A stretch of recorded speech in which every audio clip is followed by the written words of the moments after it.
Good morning and welcome to the 7th meeting of the Net Zero Energy and Transport Committee for 2026. Our first item of business is a decision on taking items 8, 9 and 10 in private. Item 8 is consideration of today's evidence from Nature Scott. Item 9 is consideration of a letter from the Scottish Government on appointments to the Board of Environmental Standards Scotland. And item 10 is consideration of the committee's approach to the scrutiny of the Ecocide Bill. I'd just like to get the committee's agreement on taking our draft report on the draft climate change in private at future meetings. Are we all agreed to doing that? We are agreed. Thank you. So the second item of business is an evidence session with Nature Scott. This is a general check-in with them about their annual report and corporate plan and strategic outlook. And I think we've now got the right one with us that was clarified on Friday. I'm going to welcome to the meeting Nick Harfide, the Chief Executive Officer, and Professor Pete Higgins, the Board Member for Nature Scott. Thank you for attending this morning. I congratulate you, Nick, on your appointment to the Chief Executive. It's your first appearance before us since your appointment. So I would like to say I hope you're going to enjoy it, but I hope it's going to be rewarding for us and for you. And Nick, you're going to make a brief opening statement. Yes, good morning, everyone. Thank you very much. And thank you for inviting us along. And just on behalf of my chairman, if I could offer his apologies. He had very much hoped to be with us today, but unfortunately he's got flu. So we've got Pete instead. If I could make a few opening statements. Firstly, we're Scotland's public nature agency, so we're your public nature agency. We want to halt the decline in Scotland's biodiversity by 2030 and restore Scotland's nature by 2045. This is of pivotal importance to us all as we risk losing the beauty, value and benefits of nature because our natural world is still in crisis. Our recently launched corporate plan for the next 4 years sets out how we will work to address this head-on. The plan focuses on strengthening our resilience to the impacts of climate change by reconnecting people and nature.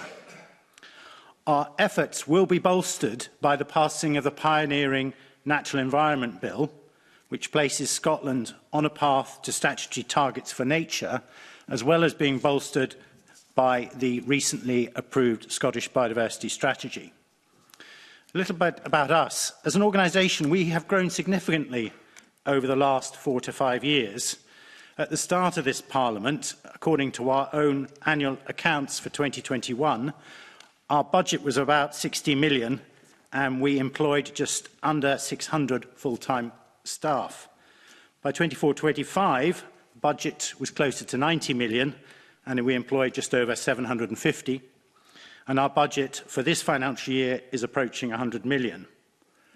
During that time, our impact and reach has grown too. The 65 million Nature Restoration Fund is an unprecedented commitment to nature recovery that has supported more than 240 projects through the competitive scheme that we run.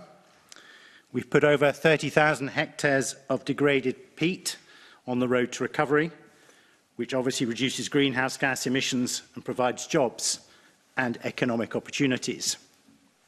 The Scottish Marine Environment Enhancement Fund, which we know as SMEF, has distributed around 4 million, supporting 62 marine projects up until the end of last year.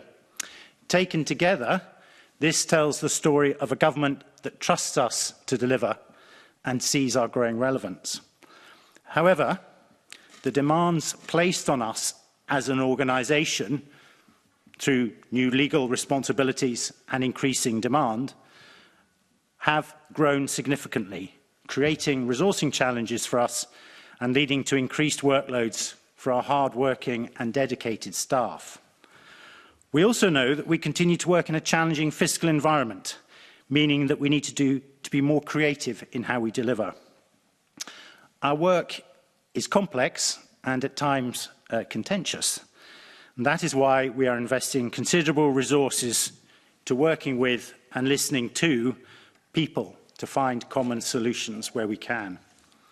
However, equally, we cannot avoid what the evidence and science is telling us about the most effective ways to urgently address the nature-climate emergency, even if that means our decisions and advice may sometimes run counter to what is perceived as popular opinion. We know this can prompt a strong response among some in the general public and in this Parliament, which at times has led to comments which have, in our view, crossed a line.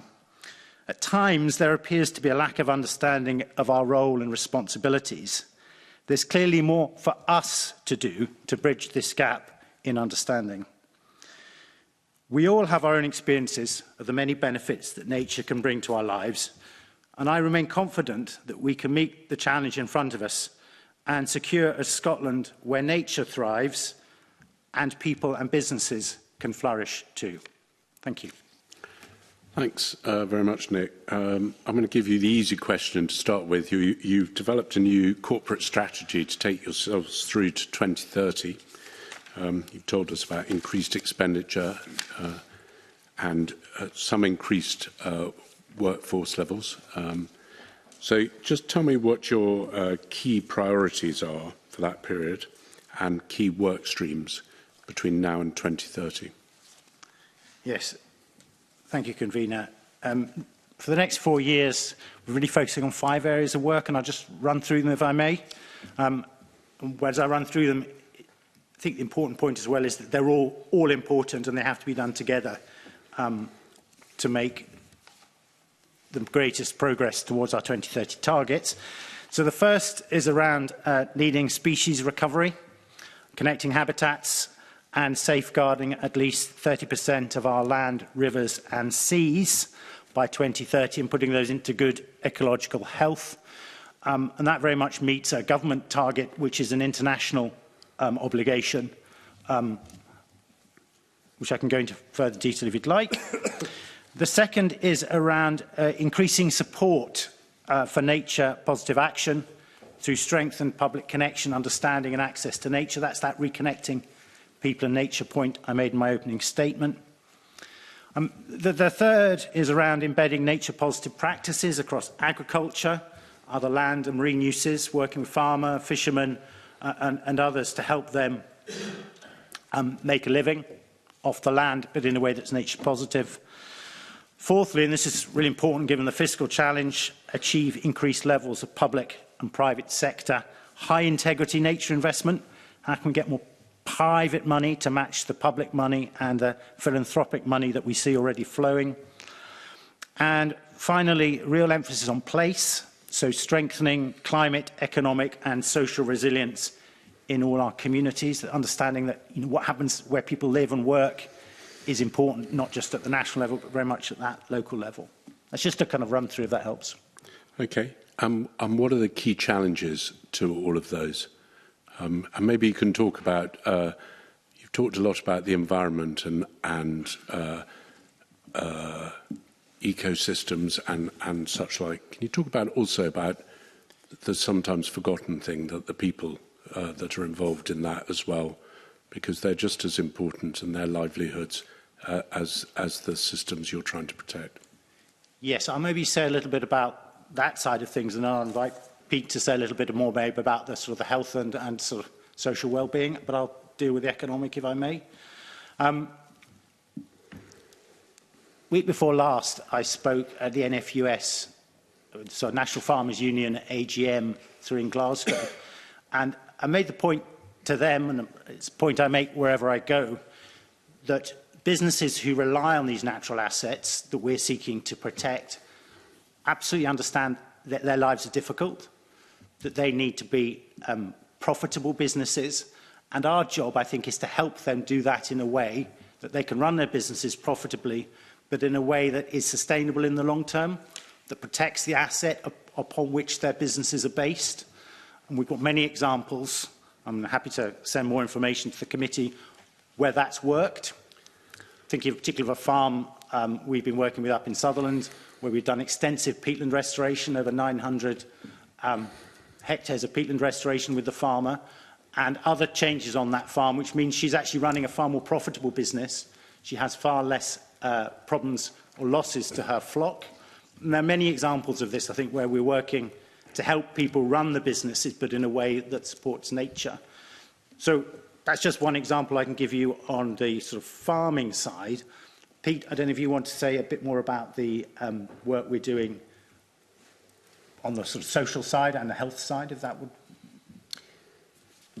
Yes, thank you, Kavita. I've been an observer of the work that NatureScot's been doing for some considerable time, and I've noted the historical trajectory over the last 15, 20 years from engaging people with the natural world away from it to focusing pretty much on landscape scale restoration to back to recognising that people are at the core.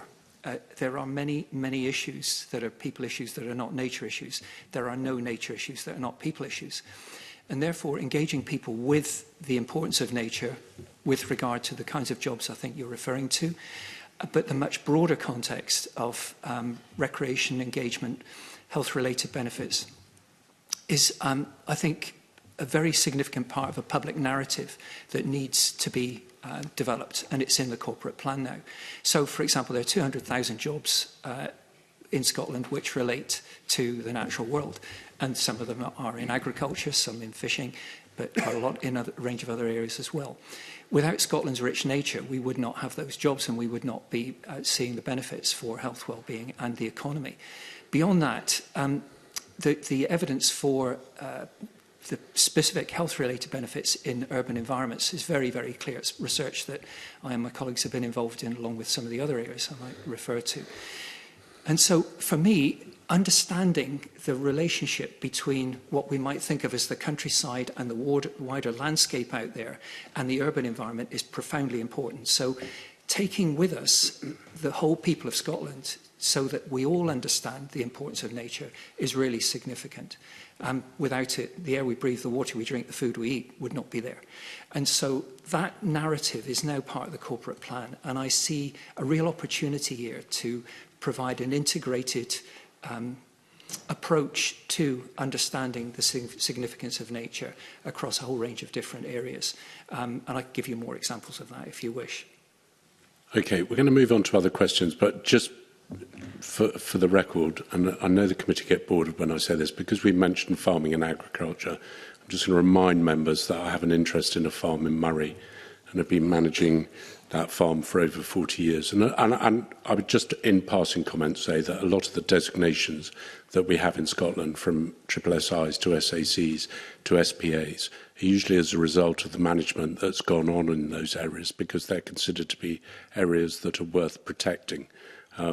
And it's the people that have done that and kept them in the condition they're in. Some need to be improved, but some are actually in good condition. Mark, you've got some questions you want to ask now. Yeah, if I could just stay with that theme of people. I mean, you are also Scotland's national access agency, and yet looking at your corporate plan for 26 to 2030, I don't see a focus on public access and enhancing public access.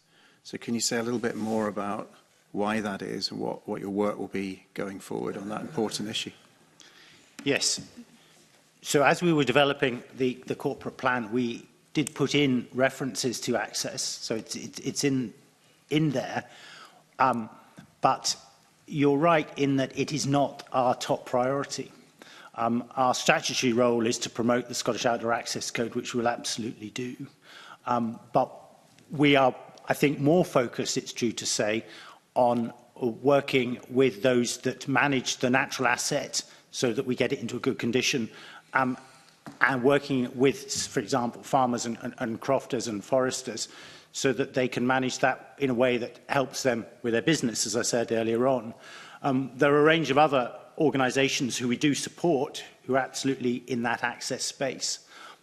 But I don't envisage that we will have significant programmes of work, for example, on footpath repair.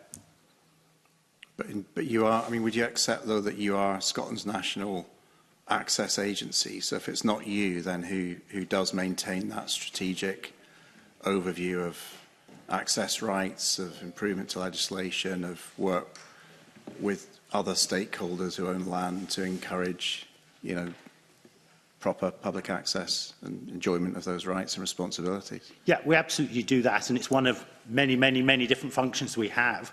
I think the point I was not saying very well was that we will be doing that, but we haven't prioritised it in the way that I think you might be suggesting we should have done, because I think we're trying to focus on the nature crisis end of our work more in the next 4 years, because we see that's where the greatest priority lies. Right.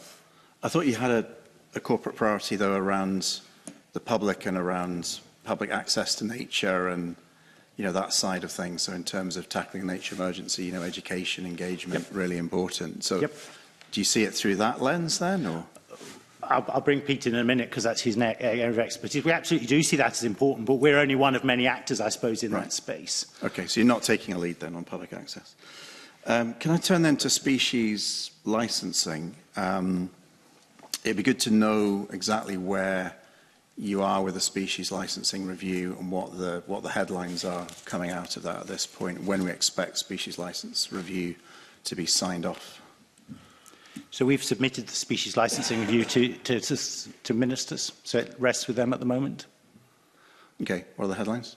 Well, the headlines are that we feel that we should be doing some charging for it. That's one of the aspects.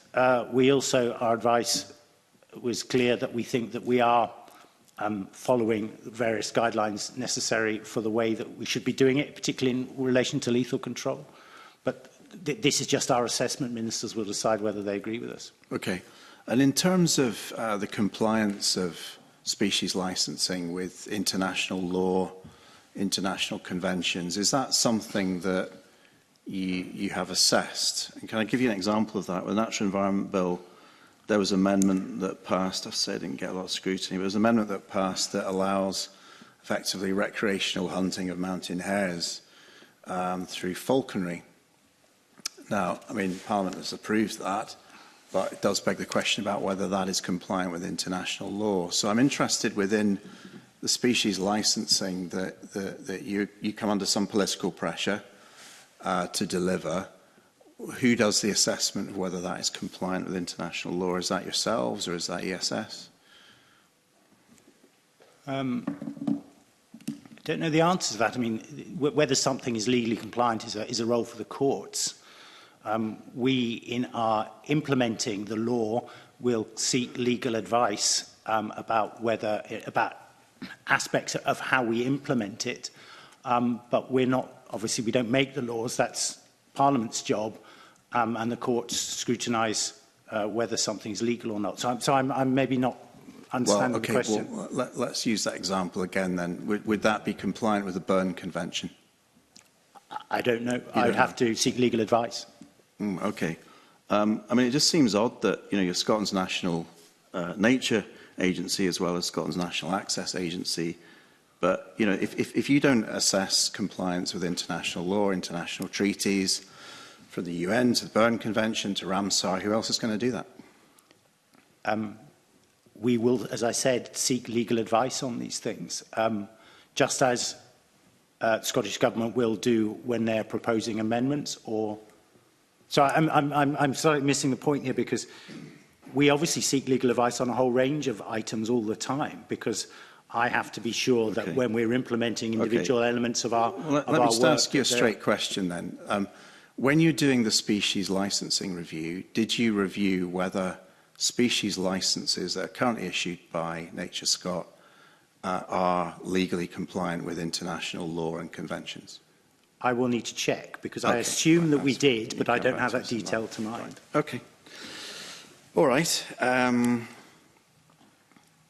If I could move on then, I mean, a key sort of performance analysis in your annual report concerns the condition of protected areas, and we know that, you know, woodlands are in serious decline. Can I ask what work you are doing specifically on woodlands and other habitats that are in decline to try and reverse that?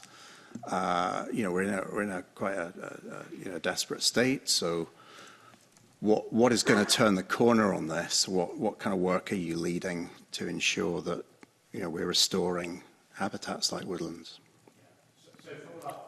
Areas, we work closely through our area teams with individual land managers. We also work with the whole range of other public agencies. So with woodlands in particular, we'll be working with Forest and Land Scotland, where they own the land, or with Scottish Forestry, about how they can use the levers that they have to improve the condition of woodlands.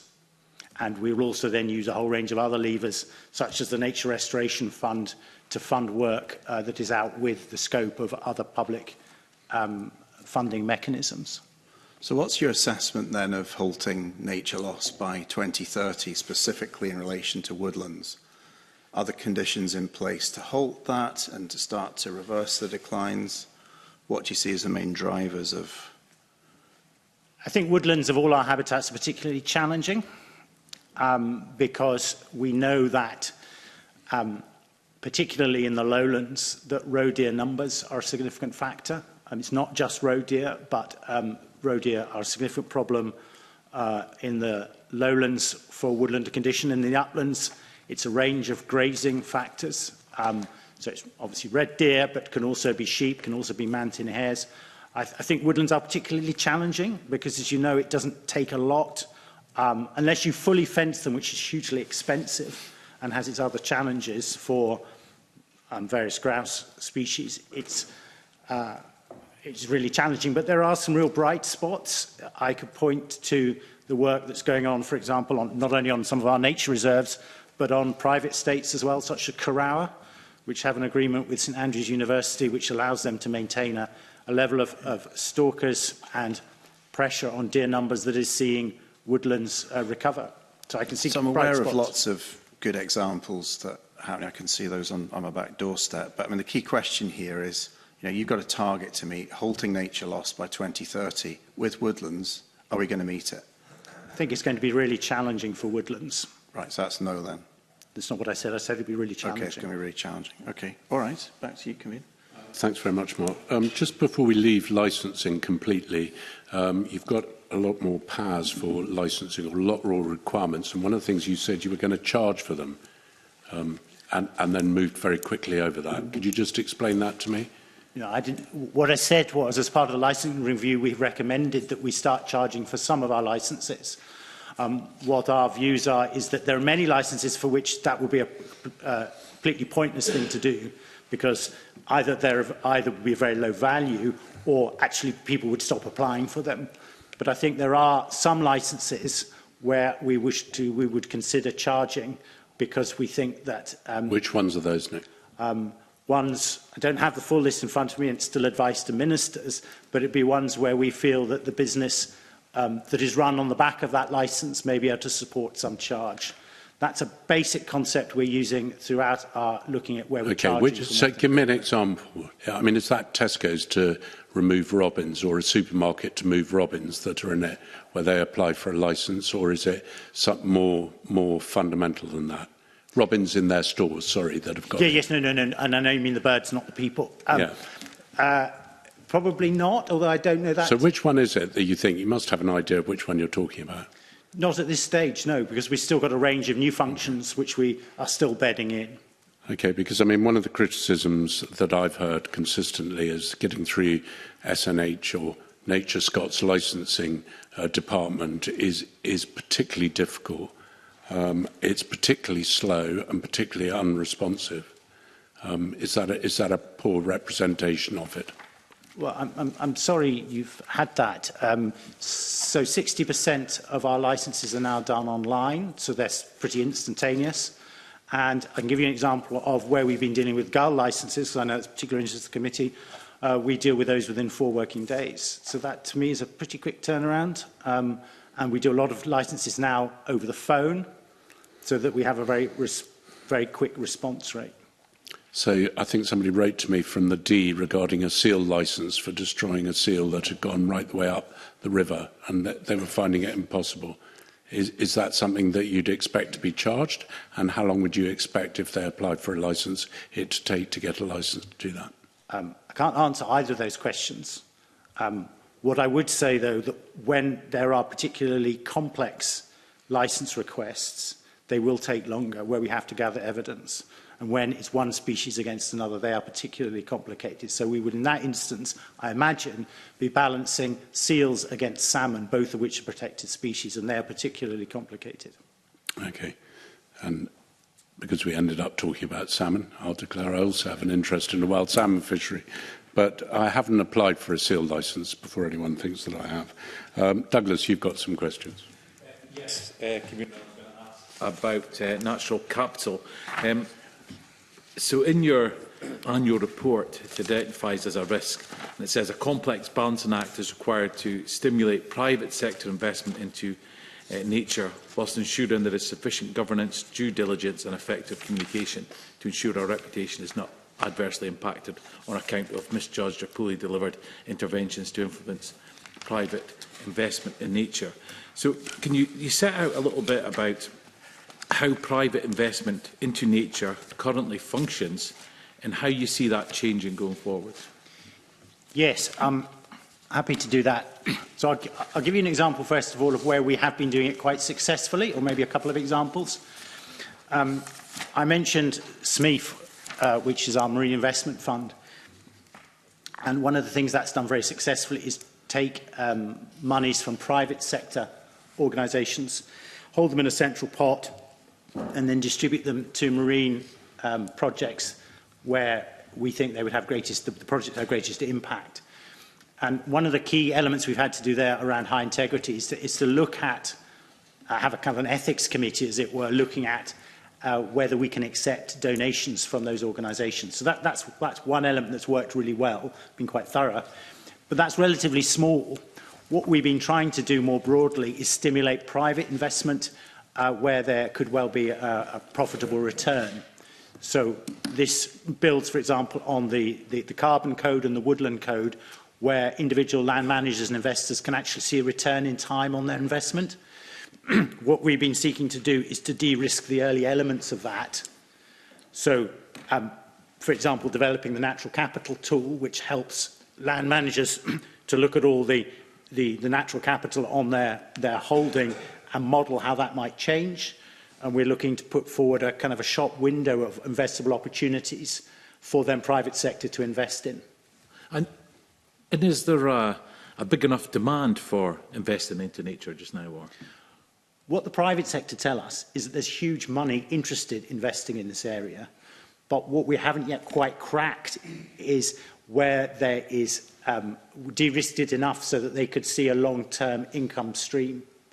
There are pockets where that has worked, but I wouldn't say it was widespread yet. So I presume when you say de-risk, that actually is Nature Scot taking on some of that early risk instead. Would that be right? Or? Yes, as with any new area of work, that's a very broad statement, I know, where the public sector seeks to sort of de-risk the early development of that work so that it then becomes market ready. But we do that in discussion with a number of private sector organisations who kind of help guide us through that. Okay, but there is an appetite there for people to invest into nature as long as it's de-risked at the early years. Absolutely, there is a huge demand. That is what the private sector tell us. Okay. I would say it has that appetite is slightly diminished because of international events which have sort of spooked the market. Without being too explicit, I think you know who I'm referring to. Mm-hmm. Yep. And Pete, you wanted to come in? If I may, I'm sure we'll be back to Nick in a moment, but one of the things that I pick up is the degree of confidence that investors have in longer-term futures for their investments. So it's not like making an investment in something short-term when you're dealing with a land-related issue, or even a marine one.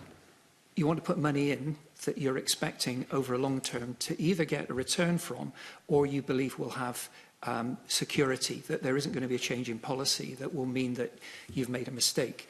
And it's that degree of confidence that I think is quite significant. And that's where, going back to my point about the narrative around the significance of nature is really important.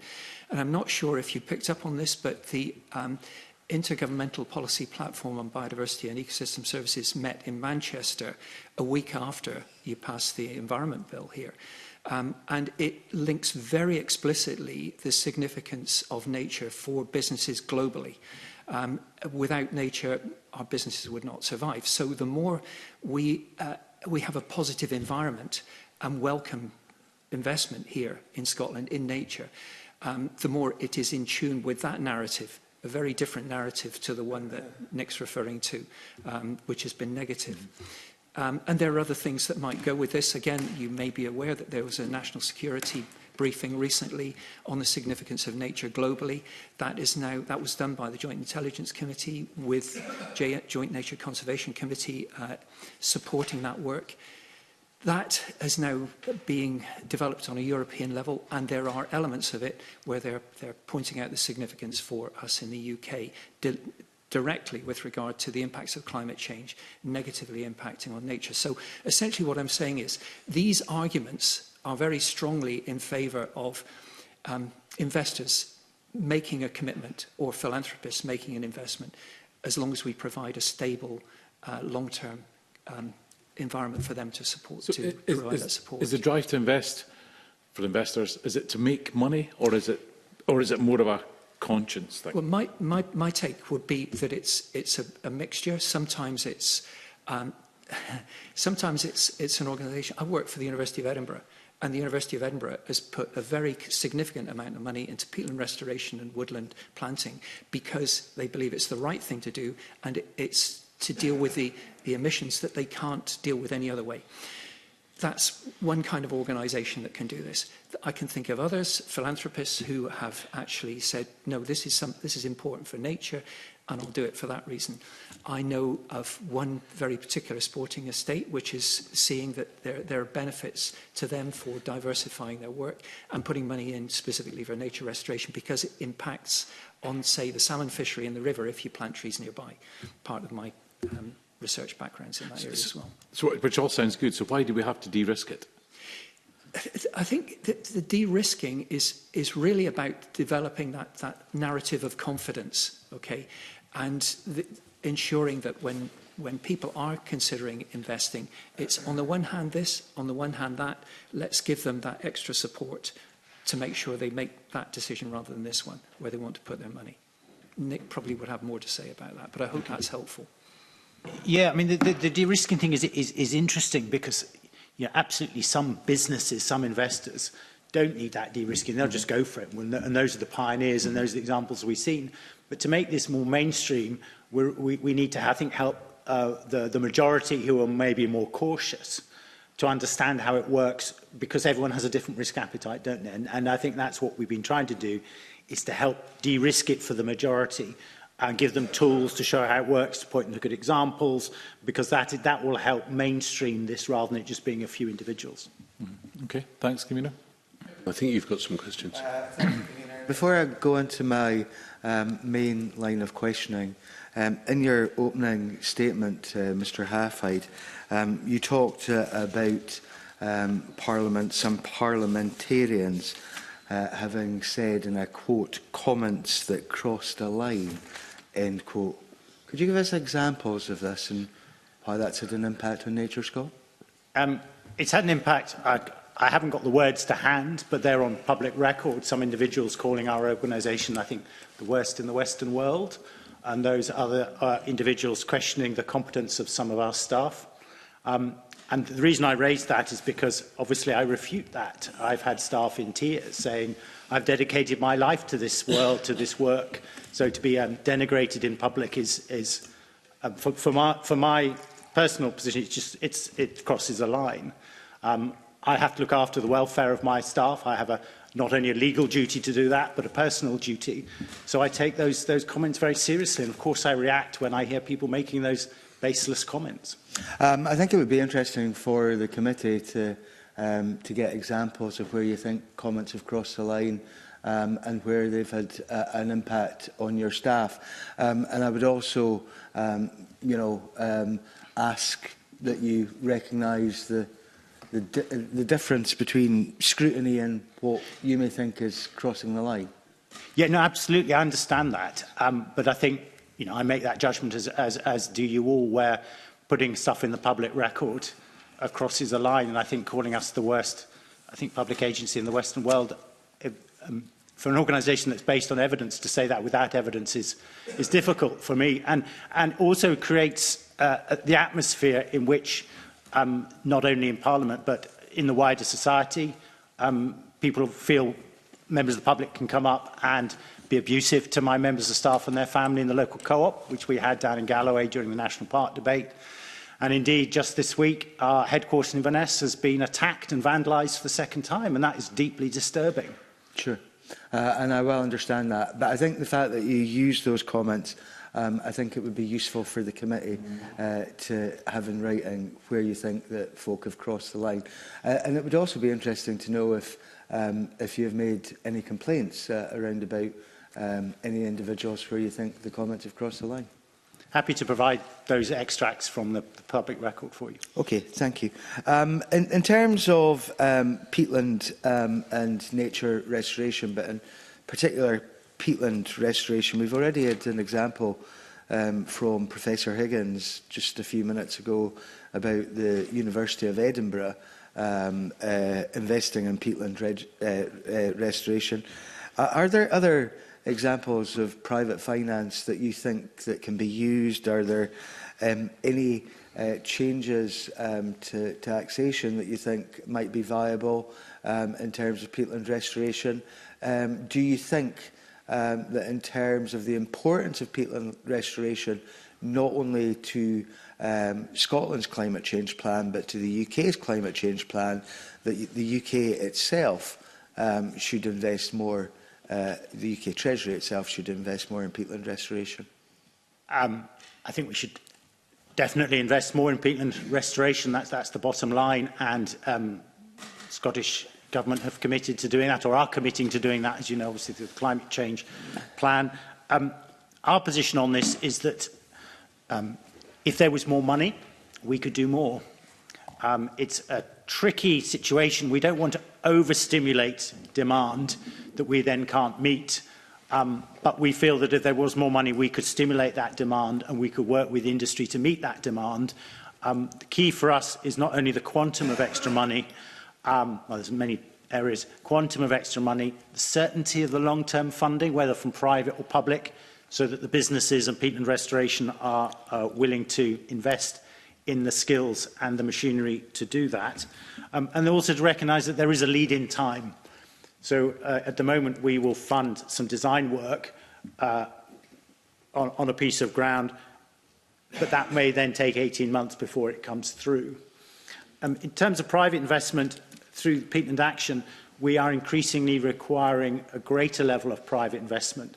So previously, we might have funded nearly all of peatland restoration. We're now requiring individual landowners to pay for some of that. And we could expect, as that market develops around the carbon code, for it to be more attractive for private investment as well. Okay. I'll come back to my point about the UK Treasury and whether they should be investing more. And you said that in order to get this right, we need continuous multi-year funding. Do those funding streams need to change from an HMT level to become multi-year in order that we get this right? It would be really, really helpful if we had multi-year funding that was guaranteed. We have 3-year funding in the pipeline at the moment. If we're really to meet these targets to 2040, it will be very helpful to have long-term funding. And I am not a tax expert, so I can't answer the taxation point, but I'm sure that there would be changes that would be helpful. Okay. Let's move on a little bit towards marine planning. Is marine planning working effectively at a more strategic level to guide sites towards areas of lower ecological sensitivity? Are you referring particularly to offshore wind? Offshore wind is probably one of the main ones. Let's start off with that. I would say that it has improved significantly in recent years. The ScotWind approach, I think, has been very helpful. It's taken a far more strategic approach than, for example, on land, and that, I think, has helped guide most wind farms and most marine energy into more suitable places. As you know, we struggled with one of the larger developments that was pre-ScotWind. But our role is to give advice, and that's what we do. We give advice on the potential impact of all of the marine energy proposals that come forward. One of my colleagues will probably go in some more depth in this, but you're a statutory consultee. We are. Are there conflicts of interest in terms of some of the things that you're carrying out in terms of assessments, also being a statutory consultee on some of these issues? Sorry, I don't quite understand what you're driving at. I'm just asking you a general question. Do you feel that there are any conflicts in terms of where you stand as an organisation in some of these issues? I've never quite understood this argument, because we provide advice and evidence across a whole range of issues. And there will be times when the advice on one species may need to take into account the impact on another species. But we provide advice on a range of, as I said, from the impact, say, of a wind farm on a bird species. It might be on cetaceans. It might be looking at acoustic noise, the impact on cetaceans. We'll be looking at the impact of cables on the seabed. So we look across a whole range of topics and provide that advice. I'm not trying to take you or trap you in any pitholes here, Mr Halfhide, but you just said, I don't understand that question. But it is a question that is asked by quite a number of people in terms of conflicts. So I would have thought that you would have maybe tried to find an answer to those folks that are sceptical, who do you think that conflicts exist? Well, our role is to protect, restore nature, provide advice to decision makers, and that's what we do. We don't have a business conflict of interest. We have an interest to help decision makers have all of the evidence in front of them to make the decision in the public interest. So they will be gathering evidence from a whole range of other areas, particularly impacts on businesses, impact on people, and we provide the nature evidence. So that's why we do the job that's asked of us, and I don't feel there is a conflict of interest. Professor Higgins, as a board member, can you counter some of those folks that question and say that there may be conflict? I could just give a very simple answer. From my experience as a board member, I've never encountered this as an issue that's arisen. Maybe, it's in a public narrative, but I haven't encountered it. So my answer would be nix. I've got nothing to add to that. I wish I did. If I knew more about it, I would give you okay. more of a response. Thank you. Thank you, Convener. Okay, we've popped on to marine and offshore planning. I had some questions on natural capital, which I'll come back to. I want to stick on marine at the moment. So I'll go to Douglas. I think you've got a question on that, followed by Monica and then the Deputy Convener. Thanks, Convener. You mentioned offshore wind and the strategic compensation policy. What are your views on moving away from the like-for-like compensation that we have in place to move into a more where compensation could be granted somewhere completely different and for something completely different? We welcome that. In the offshore environment, if we insisted on like-for-like, there would be very little development. And standing back from it, we see that offshore wind and other renewables are really important for the nation. And we look forward to seeing how we can invest in nature more broadly through this compensation scheme. And how would you see this scheme working? Like, for example, if there's a new wind farm off the coast of Kent, how would that, who would decide what the compensation could be in other parts of Scotland? Well, Kent's obviously beyond my jurisdiction, but where we have already seen this happening in a voluntary basis, but we could see this as a forerunner of where it is a requirement, is we have seen one offshore wind farm putting significant sums into onshore work to reduce the impact of invasive non-native species. So it's more than £1 million from one of the offshore wind farms to help with reducing mink predation, for example, on the mainland and on some of the islands. So this is a way of relieving some of those pressures on nature more broadly, even though the impacts of that wind farm are more likely to be on seabirds. And what would you see Nature Scott's role being in that whole process? We have a number of different roles. First of all, to assess the impacts, helping to assess the impacts that any given development might have, so that we could see what the damage was being caused. So that's one end of it. At the other end, we will be absolutely working on the ground with land managers, those who manage the sea, a whole range of, to come up with measures that could then be invested in by that, through that compensation that would have a real impact. And I think that's where it's important. So one of the challenges of the development kind of process at the moment, which requires like for like and often very close by, is that the work that is funded is of little ecological value. I just think we can make this have a much more strategic impact. And I'm just trying to think, if it's not like for like, how would you, I'm trying to think how you'd make that assessment, you know, like the damage that a wind farm may cause to, you know, how do you say, well, it's this equivalent of nature restoration that it's really challenging, and that's work in progress. We have biodiversity metrics that I mean, that's maybe more developed further south for on land that try and do that to give a certain value, but it is very complicated, and there will be a lot of judgment in there, and that's why we're taking our time with others to work that through at the moment. Okay, thanks, Camilla. Got some questions, I think, on this area. On the same theme, just to drill down a little bit more in terms of the governance arrangements and what you anticipate the role of Nature Scott would be. You've said that, you know, it's complex, and, you know, sites in England and other areas out with Scotland are not within your jurisdiction. So if an offshore wind farm has been consented, the compensation measures have been agreed and they're set out in conditions or legal agreements.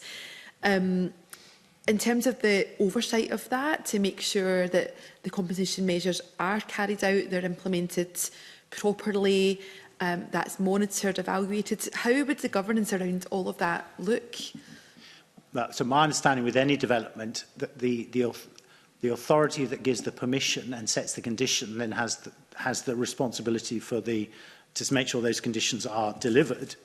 We would be an advisor to that. So we would help, for example, saying what monitoring on the ground might need to be done.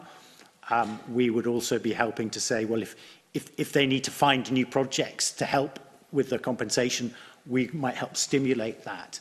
So, but I suspect that the actual kind of strict monitoring of the conditions will rest with the authority that gives that permission, which is in offshore wind, it will be with ministers and Marine Directorate. Okay.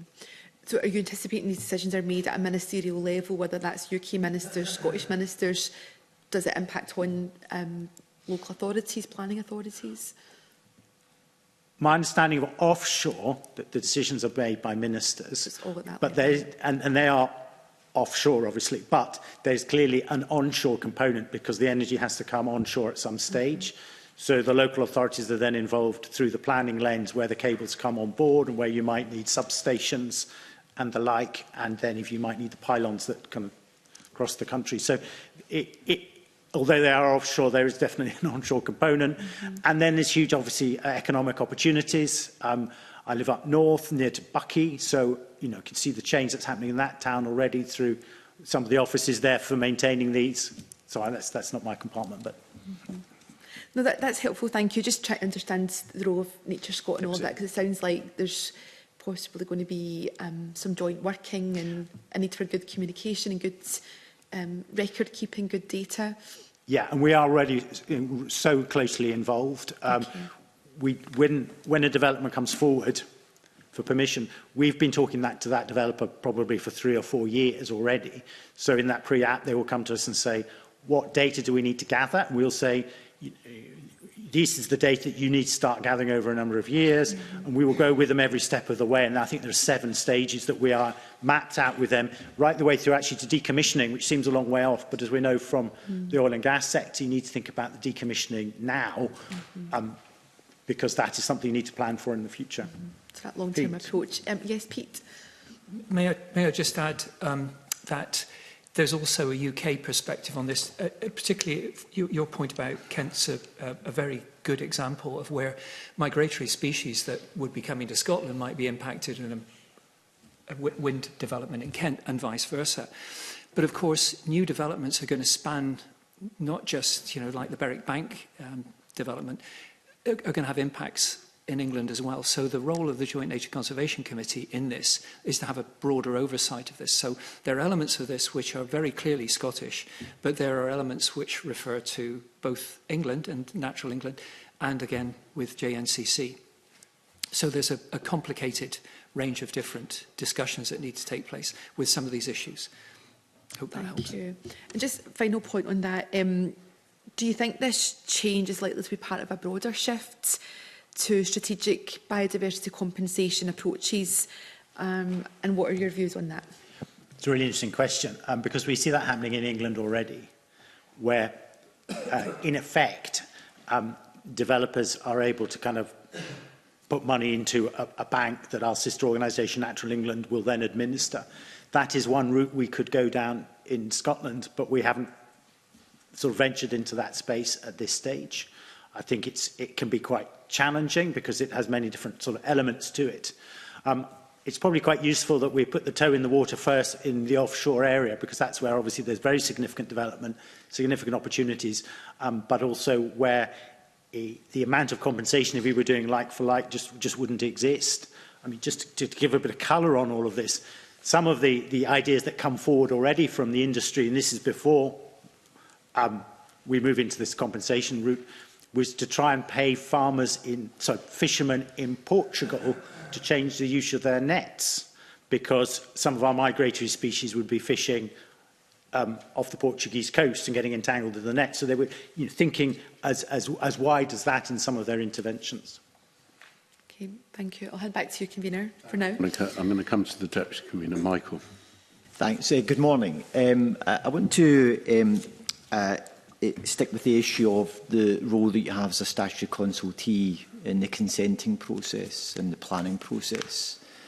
And initially I want to stick to on-land planning developments and project developments where you're a statutory consultee.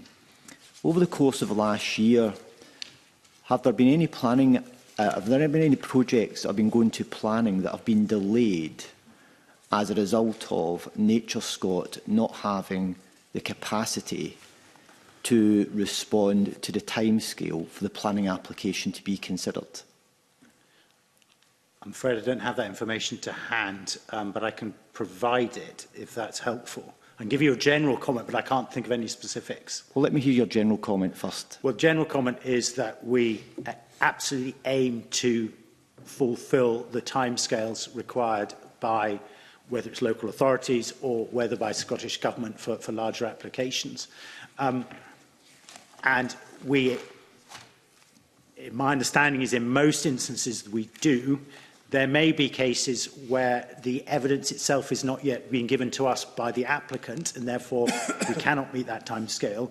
But where I can see that the examples I know when we have done it are on some of the major wind farm applications, but crucially on some of the transmission, the major transmission lines, we absolutely did do it within the time required, and at considerable investment of time to meet those timescales, understanding the importance of that work to kind of balancing the grid and making sure that all this renewable energy could begin to flow.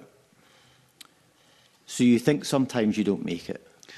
Historically, we have not always made it, and in some instances, they tend to be very few, we have asked for extensions. Okay.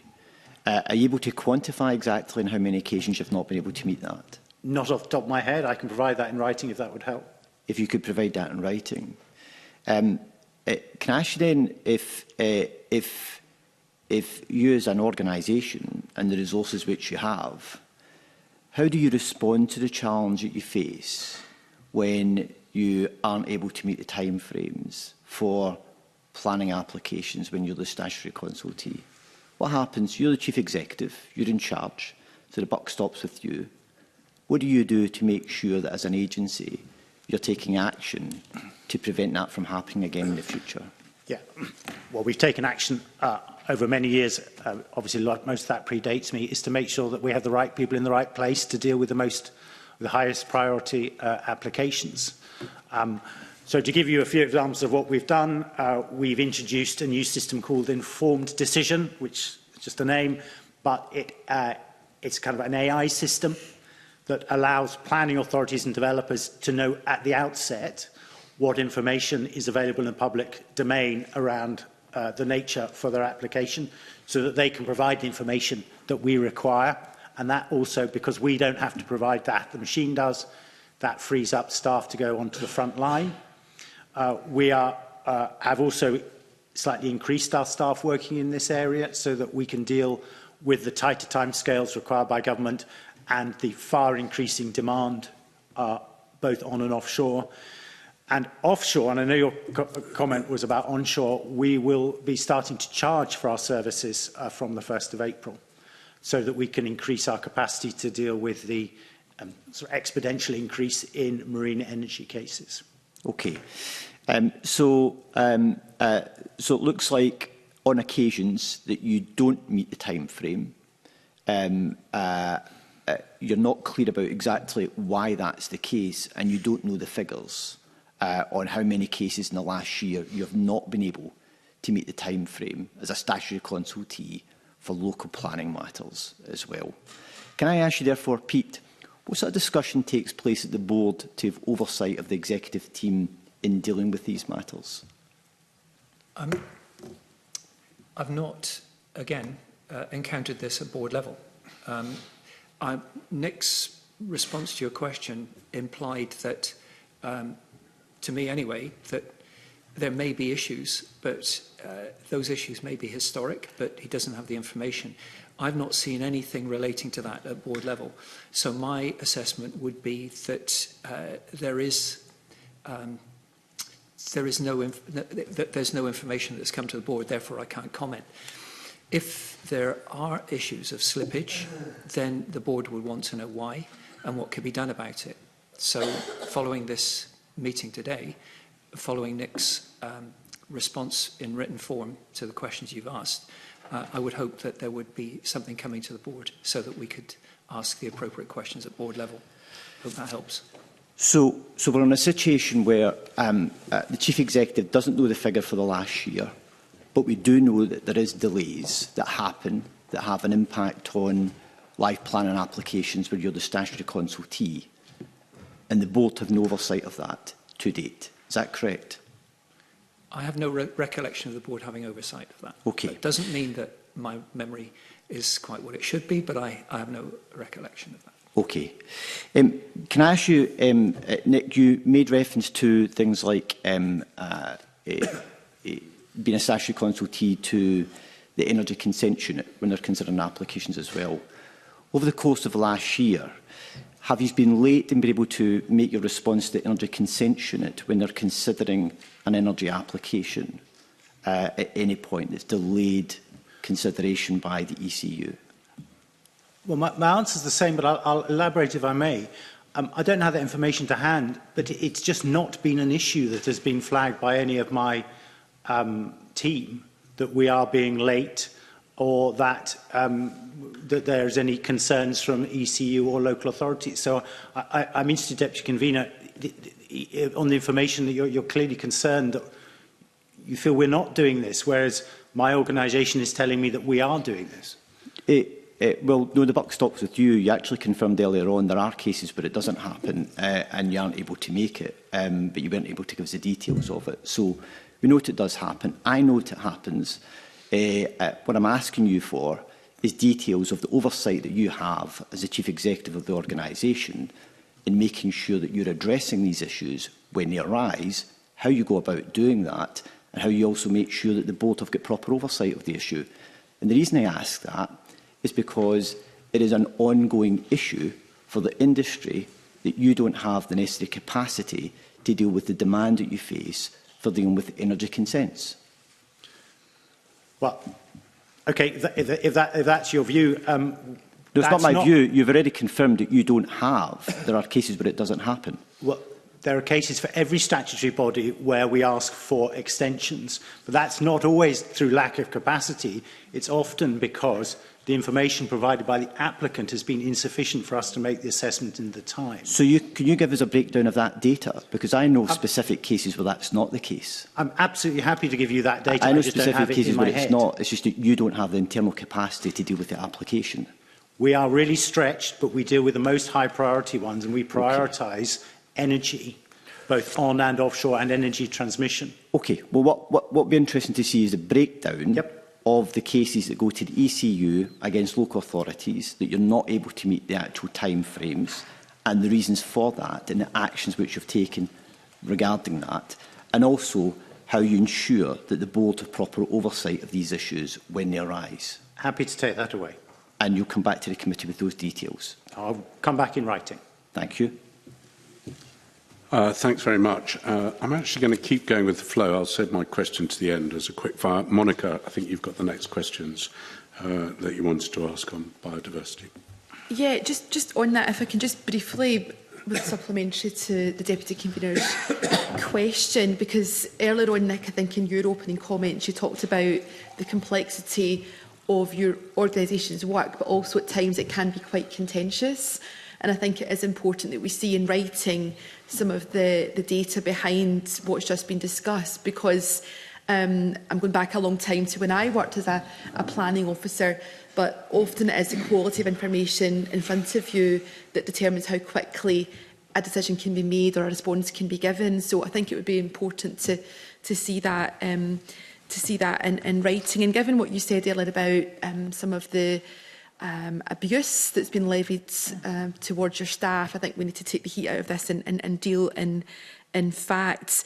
If I can turn to the biodiversity delivery plan, we've already heard about the nature climate emergency, the need to halt the decline of biodiversity by 2030. And you didn't sound entirely confident earlier on that targets will be met in relation to woodlands. But I just wonder if you can just generally talk us through the key milestones that need to be delivered early in the next Parliament session if Scotland is going to have a chance of halting the decline of biodiversity by 2030. Yes, I'm happy to do that. I'm sure Pete will come in with his expertise. So the Scottish Biodiversity Delivery Plan has over 100 different actions within it. So that in itself shows just the complexity of activities that need to be undertaken right across land and sea, freshwater, coastal activities. And we just started the delivery, and I would say some elements are delivering well, others are more challenging. So if I could start on those that I think are delivering well, I think we're particularly pleased with some of the nature restoration work, whether that's peatland restoration or whether it's some of the landscape scale work that we and others have funded. So there's a lot of good stuff going on. I think in the more challenging sort of middle ground is the aspiration to have 30% of our land and seas in sort of protected and in good condition. We already have more than 30% of the sea protected, but I wouldn't say in good condition. And on the land, we're about 18%. We are introducing a new approach called Nature 30, which allows a range of private landowners, community owners to put forward their land into sort of long-term stewardship, which is slightly less constricted than some of the formal designations. But I would say that's in that middle ground. I think some of the more challenging areas are probably about the pace of reform around agricultural support, which I would imagine the new Parliament will want to look at, obviously, very closely. I think another area to highlight is around sort of some of the deer and species management, and that includes both invasive non-natives, I think, where we estimate we need to be spending around 40 million a year, and we're not spending anywhere near that. Some of the challenges that others have alluded to around sort of species that elicit some really challenging responses. No one's mentioned beavers yet, or white-tailed eagles. These are challenging because they're challenging for the individuals who may have them and be struggling to run a business, which is not everyone, but some. But it also, I think, puts a dampener, for want of a better expression, on some of the wider public debate about just how important it is to engage with nature and get it right. And deer management continues to be really challenging. That's again an area where we do have some incentives at the moment. We have some dedicated staff working on it, huge contribution from the voluntary sector. But in an ideal world, if we had another 5 million a year to provide incentives, we could really make more of an impact on reducing both red deer numbers in the open range and what's actually slightly harder, I think, roe deer numbers in the lowlands. And that would have a significant benefit, I think, for biodiversity. I think I've talked too much. Pete, did you want to come in? If I may, I'll add a few points, but primarily around the multiple benefits of doing certain things. So, for example, we've talked a little about peatlands and the significance of peatlands as carbon stores and the ways in which re-wetting peatlands, restoring them, have benefits. They have benefits from the point of view of ensuring that we aren't releasing CO2 into the atmosphere. And even with the numbers that we're talking about here, with the programme of work going forward, even if we succeed in all of those areas with peatland, we'll only be dealing with a sixth of the area of Scotland which is currently releasing CO2. But the benefits of doing that are for wildlife as well. So it isn't just that you're stopping releasing CO2, you're also providing benefits for peatlands. The same is true of inns. If the cost of inns is 240 million a year or something like that, the amount of money going into dealing with inns is a fraction of that. If you deal with invasive non-native species, then you enhance our biodiversity status across a whole range of different species and habitats. And they actually make those habitats more enjoyable for people to spend time in as well. So we relate that to public benefit in other ways, including the access issues that you were talking about earlier on. So my point is that actually we have the knowledge, we have the mechanisms to improve biodiversity across the piece. Are we going to meet 30 by 30 across the whole range of environments? As Nick said, I would love to think we would. And staff are working hard to do so, but it's a real challenge. And we're dealing with, make no mistake, a very highly degraded environment here in Scotland in so many of our habitats. So there's so much to be done. I hope that helps a little.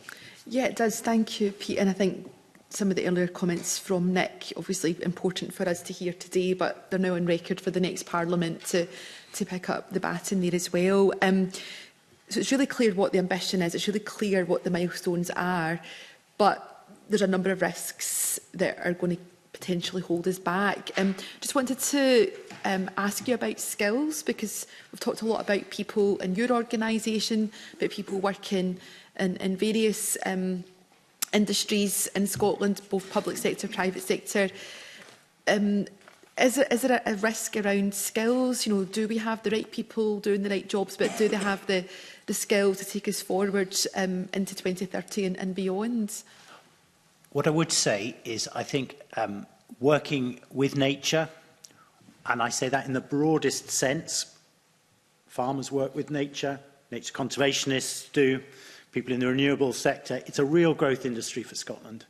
And we've been working closely with the colleges in particular to try and stimulate interest, and there's plenty of interest, but stimulate that whole kind of market in that skills sector.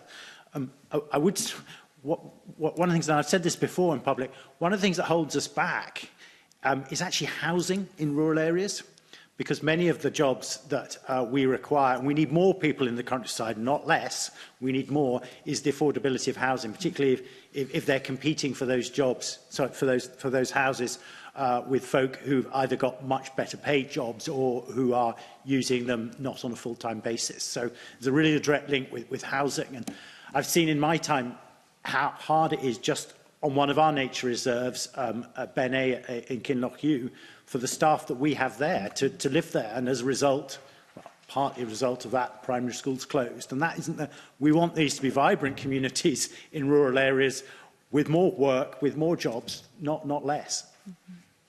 Well, thank you for raising that. Yep. If I may, so part of my work historically has been in the world of education at university level, but actually people who become teachers, etc. And committees I've attended in the past relate to learning for sustainability as an environment that is an educational construct that we developed for a previous parliamentary session. And so this idea that education in Scotland has strong links with sustainability and the environment is in place, but it's not in place enough for young people to really believe that there will be jobs across the whole wide range of areas that Nick's referring to be confident that they're actually going to get jobs, that actually restoring peatlands is a worthwhile career opportunity, and to make sure that we do so, I think, requires a public narrative that says we care about nature, it's part of our national identity. And the more we can do that, I think the more people will look towards those jobs. So, for example, restoring peatlands is problematic. There aren't enough people out there to do so. There's a job shortage. Well, okay, how do you deal with that? Well, you provide courses of training, but you also make sure that, as Nick says, the broader environment, and if you can, housing is something that you can provide in those sorts of areas. But we're starting from a low base, and we've a lot to do. Yeah, no, I strongly agree. We need a joined-up approach. I'm also watching the clock because the convener's sitting right here. And I just had one more question, convener. It was just sticking with the progress we need to make on the 30 by 30 target.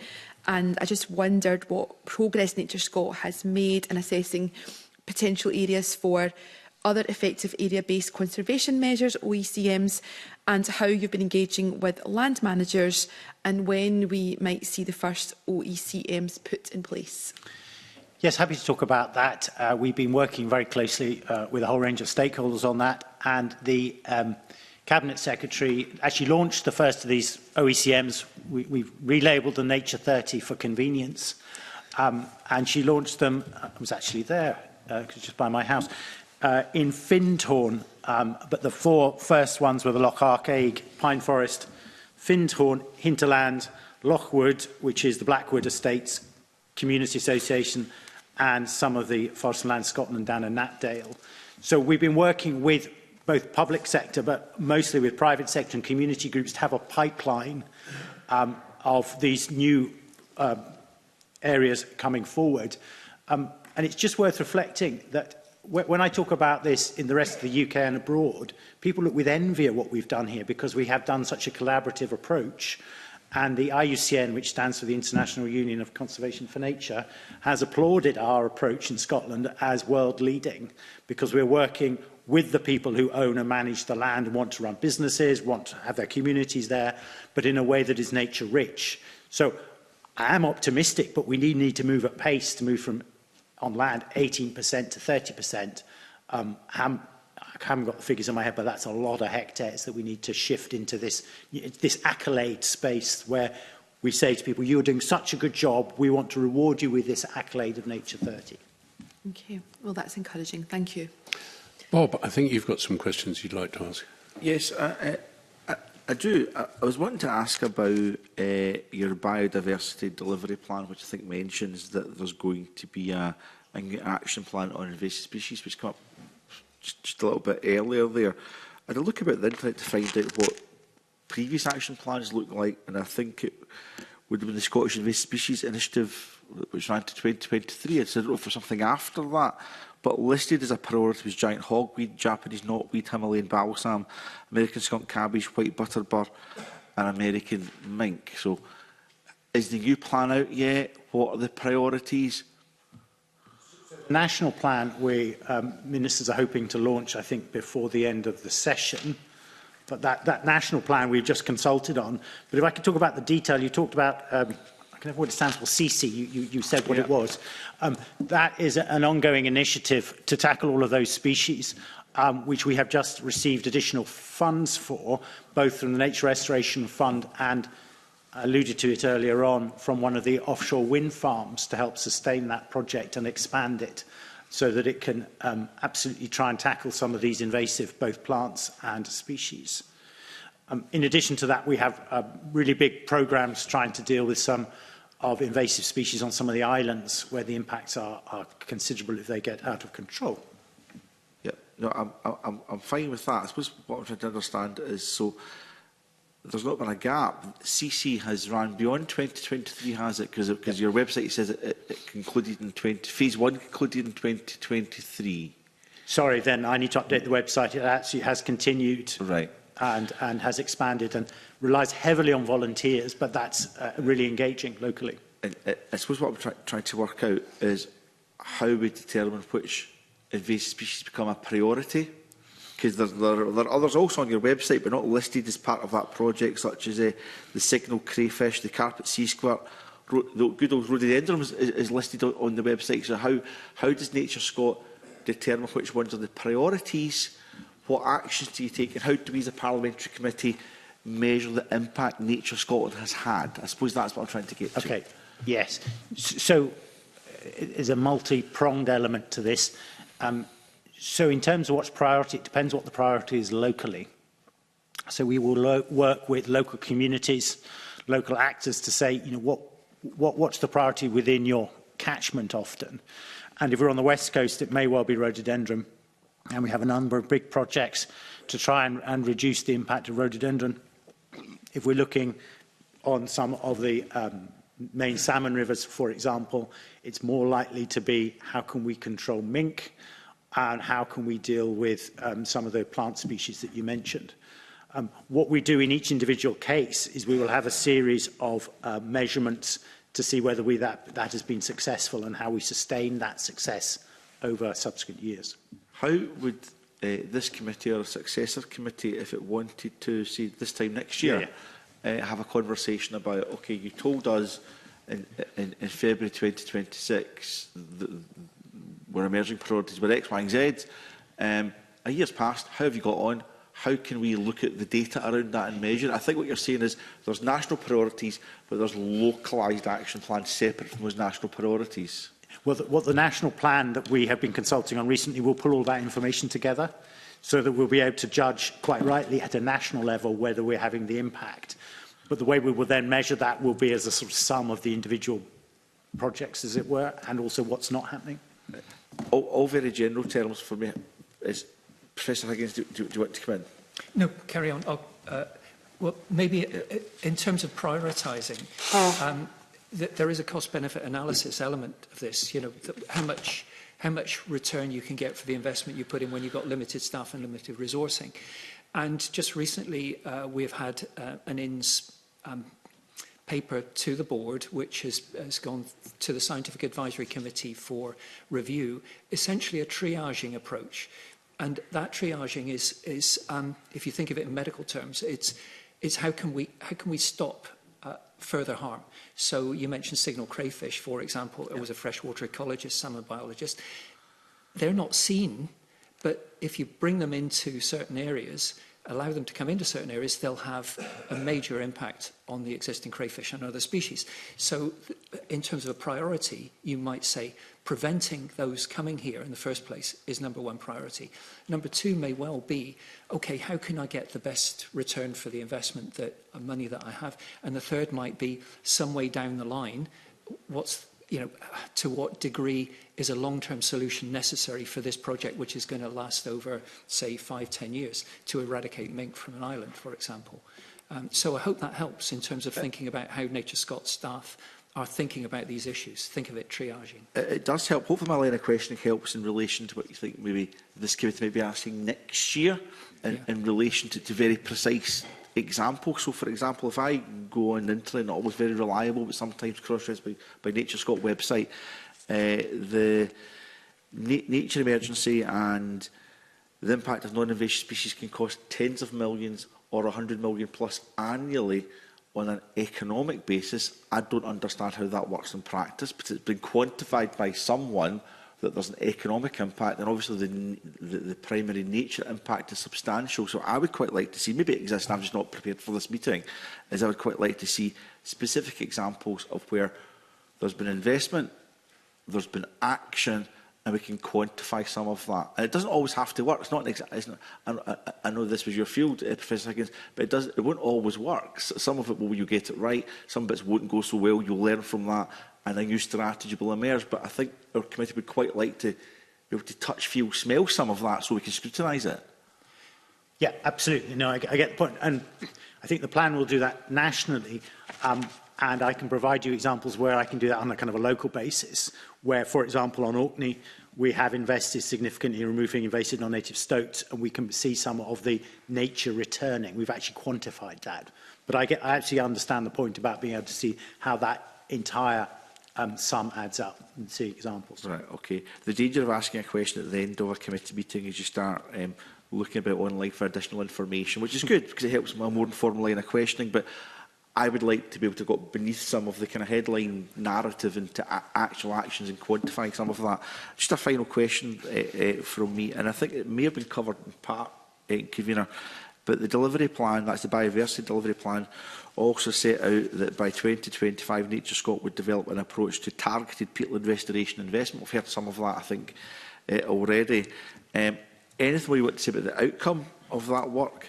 And what are the opportunities for peatland restoration funding to be better targeted at both climate and nature goals? And I think there's some good examples out there of where you can do peatland restoration and boost farming opportunities and nature restoration all wrapped into one, so it's not an either-or. So any more details you can give on that? Yeah, I can give you a really good example of what we're trying to do here. I mentioned a farm earlier on. I'll move on to a different example, which is Dingwall, where the River Peffrey, as you know, runs through Dingwall, has a history of flooding. What we've done there is targeted both peatland restoration, planting of trees along the riverbank, and also, sorry, this isn't a technical, re-wiggling the river, working with one of the farmers to do that. And all combined, all of those measures have reduced the flooding risk to an extent that they're able to do further development in the business park, which was previously not possible because of flooding. So that's an example of where we wanted to sort of target some of the peatlands so that it complemented all the other work. Is this helping? No, it is helping. So I suppose that's so the positive thing. I've asked for case studies here on a specific case study, so that's very, very helpful. I suppose the underlying question is, how can we do more of that targeted work, and how do we roll that out? And again, how can we quantify that going forward? Yeah. So you're absolutely right. When we're well into peatland restoration, but when we started it off, it was a question of doing it where we could, where we had somebody who was very willing, where we knew it would all work. And as the peatland restoration work has developed, we're becoming more sophisticated and using a greater range of evidence and material to work out, not just doing it where the opportunity is easy, but where would it have best impact. And the kind of criteria we're beginning to look at are where it's emitting most, where restoration would reduce either flooding or drought risk most, taking into account climate change projections. So we probably need to do more work in the east, where we're projected to be drier and therefore erosion rates would increase, linking it far more into deer management than we did previously. So we now no longer fund if deer numbers are too high, because that will just undo the work. So it's beginning just to be a much more sophisticated and targeted interventions that look at the other interventions locally, but also where the benefits would be greatest. So if I was to say to you, ask the question another way, you said there's been greater targeting and that's been a success. Can you quantify, I mean, I don't know how you would quantify these things, Nick, that's the point I'm trying to get to. You're asserting and reason to doubt there's been greater targeting that's been successful, but what's your baseline? How do we know there's greater targeting other than you give a case study? How is that quantified, I suppose, is the point I would make? It's a really good question. I don't know the answer. I'd have to think about that, take that away. How can we show that we've been more targeted? Okay. I don't know. No more questions. Okay, thank you. It's a good question. Thank you. Okay, there's a couple of brief questions, and then I've got some questions at the end. So, Mark, briefly to you, and then to Douglas, briefly. Thank you, Convener. I wanted to ask you about the Natural Environment Act and what the implications are now for Nature Scot in terms of your major work streams that feed into the new provisions that are in the bill, in the Act, rather. There are many, but I would mainly focus on two. One around the statutory targets. When they come into force, that will be a real significant driver for us, not only helping to provide the evidence to support the measurement, as it were, but we are expecting, as statutory targets have done in other fields of public life, to really drive coordination across government. And that for us is really, really significant because we know, you will all know, just how busy government is and how busy it is doing individual things. When it has statutory targets, it really helps concentrate the mind. And we will absolutely, obviously, support that and help. We will support that with evidence and with conversations right across governments to help that adjustment and the benefits we think that will bring. I think the second point I would draw attention to out of many is around dear management. The extra powers and responsibilities in there, I think, will absolutely help. We know that regulation is a pretty blunt tool, but it can be really effective in influencing behaviour within that whole dear management sector, which is largely voluntary, as we all know, and you regulate a voluntary sector at your peril. It can be useful, but it's not the be-all and end-all. But I think it will just help shift the balance for many dear managers to help them do what many of them already want to do, but it will help them to make that shift. Okay, thank you. I will be brief. So Nick, it's a question for you on your annual report and accounts I'm looking at just now. Under losses, there is a section claims waived or abandoned, and it totals for the last 2 years £675,000, and it says this represents claims paid to third-party grantees which were then subsequently rejected by Scottish Government as part of the final claim, and it relates to the ERDF structural funds. So if I'm reading that right, is this money you've paid out but actual people weren't actually entitled to it, so then the Scottish Government are not actually pushing that money across to yourselves? So this was European funds, yep, as you know, and it's a very small percentage of the overall where the claims will have been rejected by the Scottish Government. As I said, it's a very small amount of money where either ourselves will have made up that difference to the applicant because we've accepted it in good faith, or I think there was one example where the applicant had made an error and therefore had to carry that. But that is where we would, as I said, have to make up that shortfall because the European rules were incredibly complicated. And with all the good faith and double scrutiny, triple scrutiny, there were a very small number of cases where the claim which we had assessed was then rejected. You say it's a small amount, but it's still £675,000 of public money. So is there have you tightened up the criteria? Have you looked at the governance arrangements to make sure that this doesn't happen again going forward? The programme is now complete, and it was European money, which is why the rules were so tied up. There's no way of getting that money back or anything? No, we have tried, and we have given this utmost scrutiny.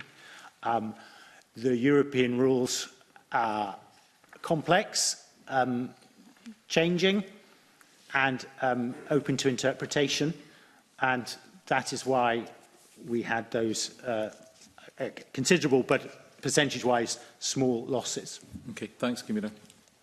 Thanks very much. Just looking to see if there's any more questions. I've got some quick-fire ones for you, Nick. Scottish Outdoor Access Code is 20 years old, just over 20 years old. Mark's made reference to it. It's probably time for a review. Nothing lasts 20 years without needing some review. We've seen less money in rangers, less money into core paths, less money into footpaths from local councils, collapsing local access forums.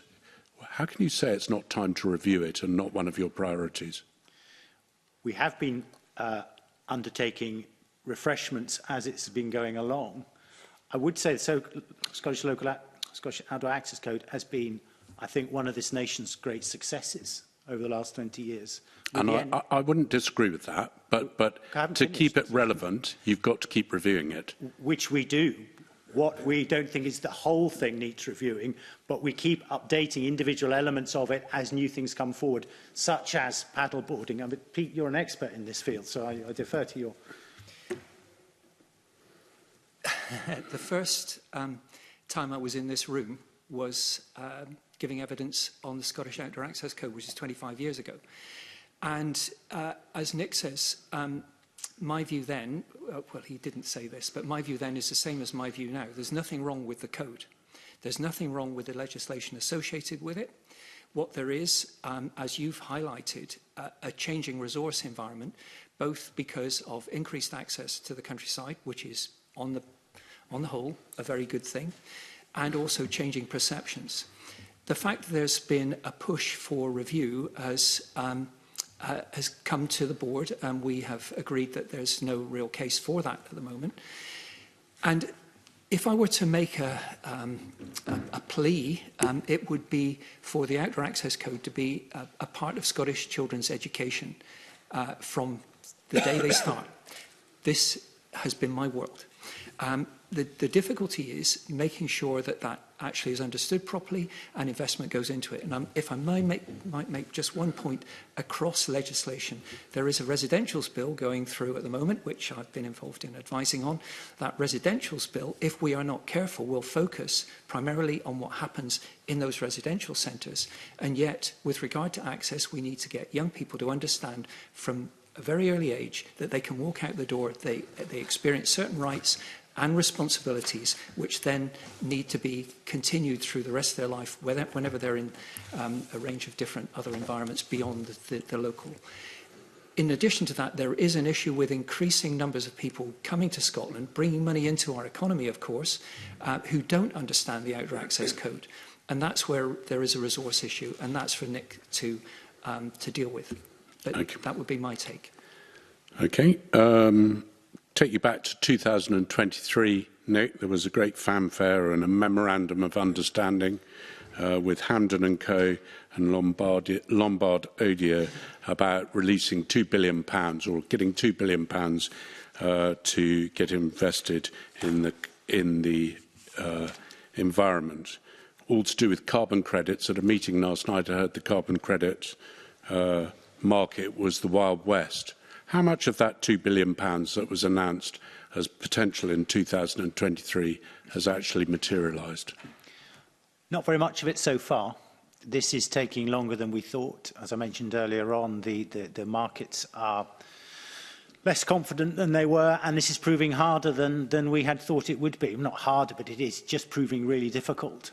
But there are some successes here, and it is building, and there's a big conference next Thursday involving a whole load of investors looking at this. But you're right, we haven't got as far with this or as quickly as we would want. They talk about patient capital. We are having to be quite patient in our efforts to develop this as well. I think there's some concern that there's certain amounts of money being invested to build portfolios to release onto the carbon credits market when it actually matures.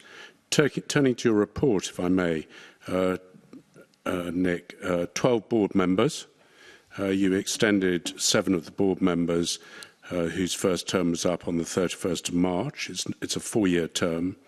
They appear still to be in place. Can you confirm that none of them will serve more than the 8 years that they're entitled to under the legislation?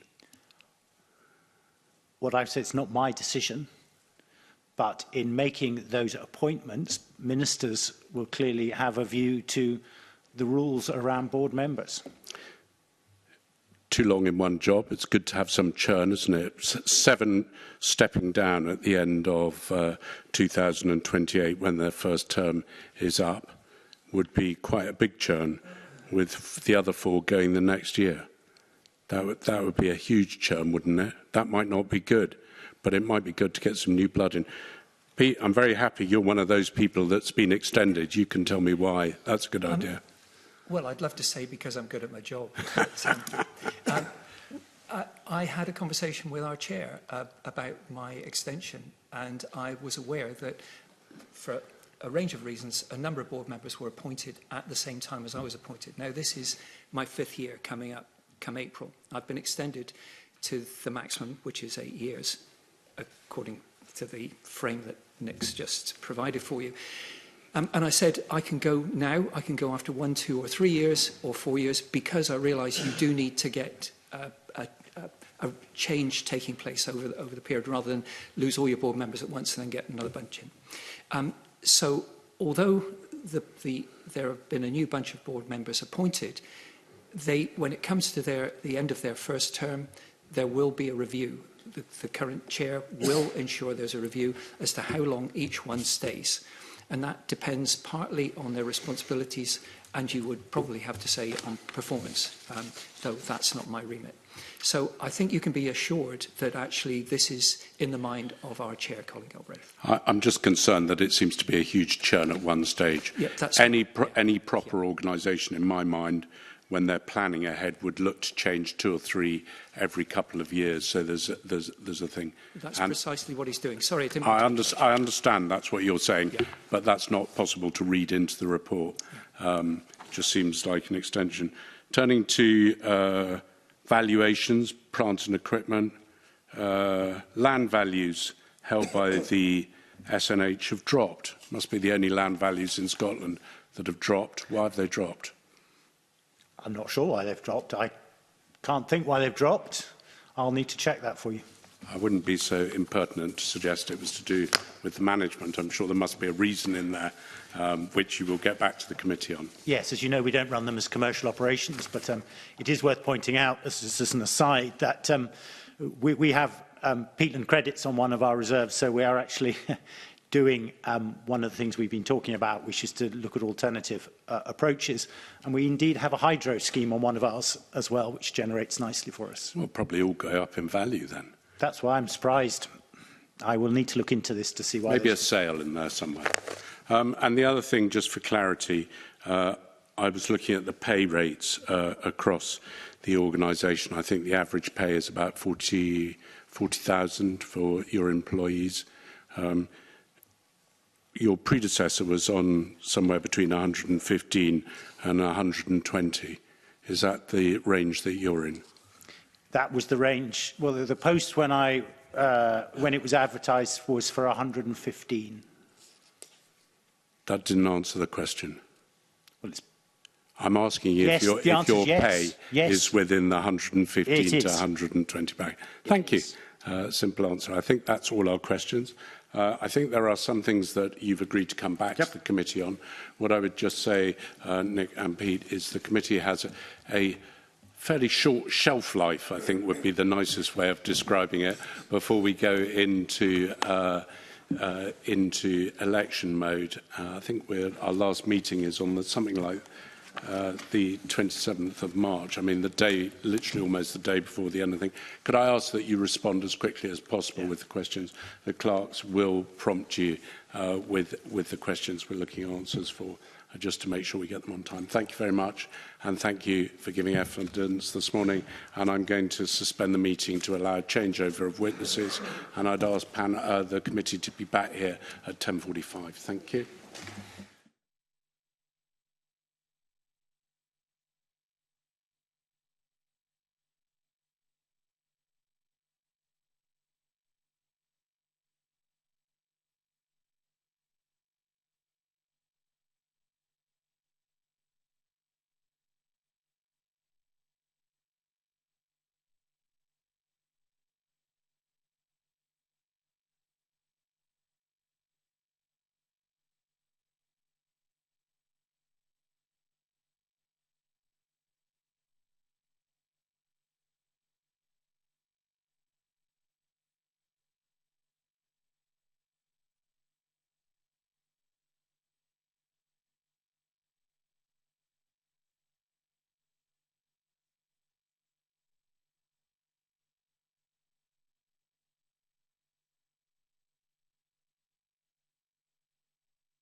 Good morning and welcome back to this meeting of the Net Zero Energy and Transport Committee. Item 3 is consideration of 2 draft statutory instruments.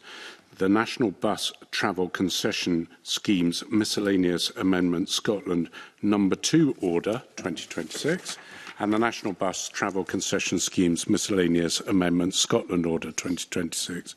The Delegated Powers and Law Reform Committee has made no comment on either of the instruments, and I welcome to the meeting Jim Fairley, the Minister for Agriculture, Connectivity and his supporting officials. I would welcome Kelly Mini Opaluelo, I probably massacred that and I apologise profusely, who's a solicitor for the Scottish Government, Carol Stewart, the Head of Bus Strategy and Funding Policy Unit, Gary McIntyre, economist for the Bus Active Travel and Low Carbon Economics, and Jen Ruddick, the team leader for concessionary travel from Transport Scotland. Both instruments are laid under the affirmative procedure, which means they cannot come into force until the Parliament approves them.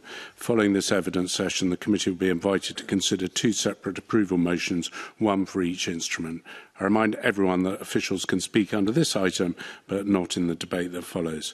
Minister, I think you'd like to make a brief opening statement. Yes, thank you, Convener. And I'll start off with the National Bus Travel Concession Scheme Miscellaneous Amendment Order Scotland No. 2, 2026.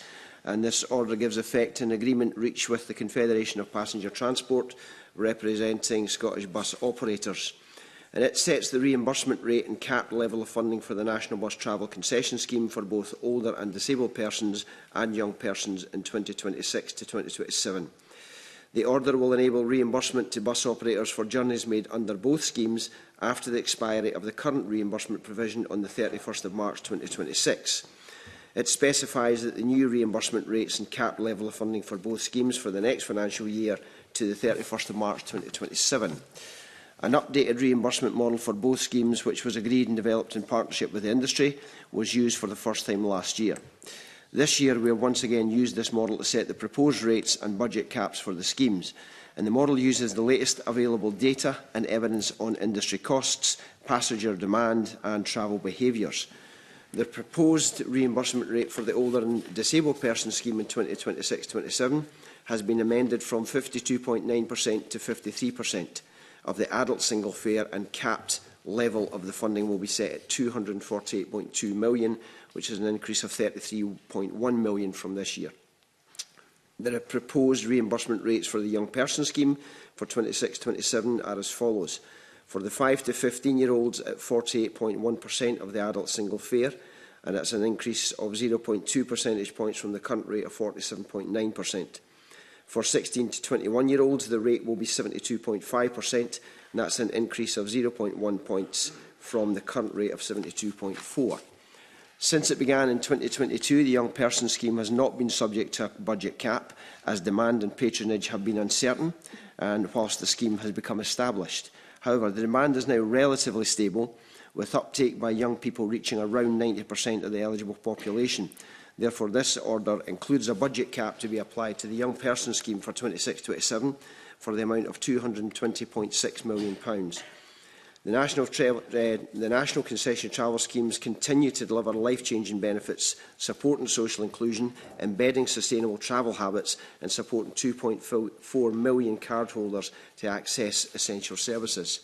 And the order being discussed today will ensure that we can continue to deliver these successfully. They're highly valued schemes and they provide a degree of stability to the bus sector on a basis that is fair to operators and affordable for public funds. And I move the amendment. I move the motion and recommend the order to be approved. Okay. Are you going to talk about the other one as well at the same time? Is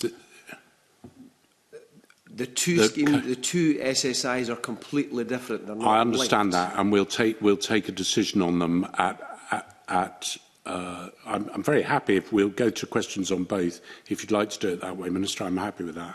If we could deal with this one first. Let's keep it simple. I would agree. Okay, so let's turning to the concessionary travel one first of all.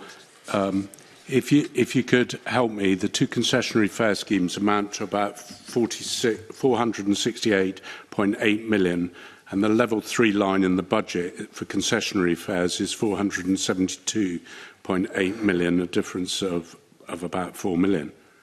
Do you want to explain that to me? Would you like to explain that? Yeah, so the level of reimbursement, as you say, £468.6 million. The additional £3-4 million would be related to operational costs for running the scheme. So not the actual reimbursement of operators, but, for example, yeah, never mind. But it's the operational costs of administering the scheme itself. It's 4 million. Yeah. Oh, seems quite a large figure. Does it not? Who gets that 4 million? Is that bus operators for running it on top of the tickets? I'm now totally confused. I've never picked this up in 10 years of looking at these things, that there's a £4 million admin charge. Monica, are you going to help me? No, I just maybe misheard. Was the question about the operational costs, the cost of running the scheme? Is that okay? So, well, we haven't had an answer yet. I'm trying to work out who gets that 4 million. The reimbursement figure, which is the money that goes to the operators for carrying passengers on the scheme, there are, of course, additional costs for administering the scheme itself, so the staff that are involved in running the scheme, the concessionary travel products, the back office systems that relate to paying operators. I don't know if that totals to 4 million, but there is additional money in the budget to allow for those expenses on top of the money that goes to operators for carrying passengers. So it goes to the operators for all the backroom things. Well, if it doesn't go to the operators, does it go to the government? Is it a government expense for all the civil servants to run the scheme? It's a Transport Scotland expense for running the scheme itself. Seems quite a large sum. Anyway, Monica. yeah, it's an interesting place to start. So the £4 million is to effectively run the scheme so that people can have access to their concessionary travel cards, but that will be staffing costs, yes? Staffing costs will be part of it. I can't confirm if 4 million is the figure for this part of the scheme, but I'll say there is money allocated in the budget to allow for the expenses of running the scheme itself. So, yeah, the staff costs, the back office costs of the system itself. Yes, if the committee would like the breakdown of what that is, then I will have officials send that on to the committee. Well, 4 million seems quite a large amount of money. It'd been nice to know where it's going. Sorry, Monica. Yeah, I mean, I think it's disappointing we can't get clarity on that just now, given the Minister's here with, I think, 4 officials. So that figure is 1% of the entire scheme itself, so it may sound like a large figure on its own right, but in terms of actually administering the scheme, there's a hell of a lot of work that goes on behind the scenes. But if the committee would like a proper breakdown on what that is, more than happy to provide that if we can do so. I think it would be helpful, Minister, and I think percentage figures often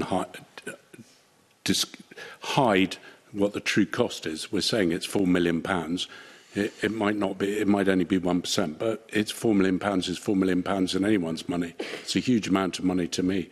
Bob, do you want to come in? Just very briefly, Convener, I think what would be helpful, and probably not for this morning, Minister, would just be to compare like with like. So it would be quite helpful when you go back to the committee if we could have those values for previous budgets as well, because £4 million is just it's a sizable number, but it's a number we don't know if that's been up from £3 million in previous budgets, or is it down, is it holding steady?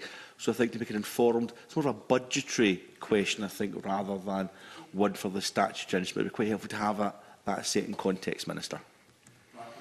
Kevin Stewart, I think you might have some knowledge that can help us on this. I wouldn't say that I have some knowledge, Convener, but I think the Minister's right. 1% is not a huge amount in terms of administration for any scheme. In reality, if most schemes were run at 1% of admin costs, that would be a good thing.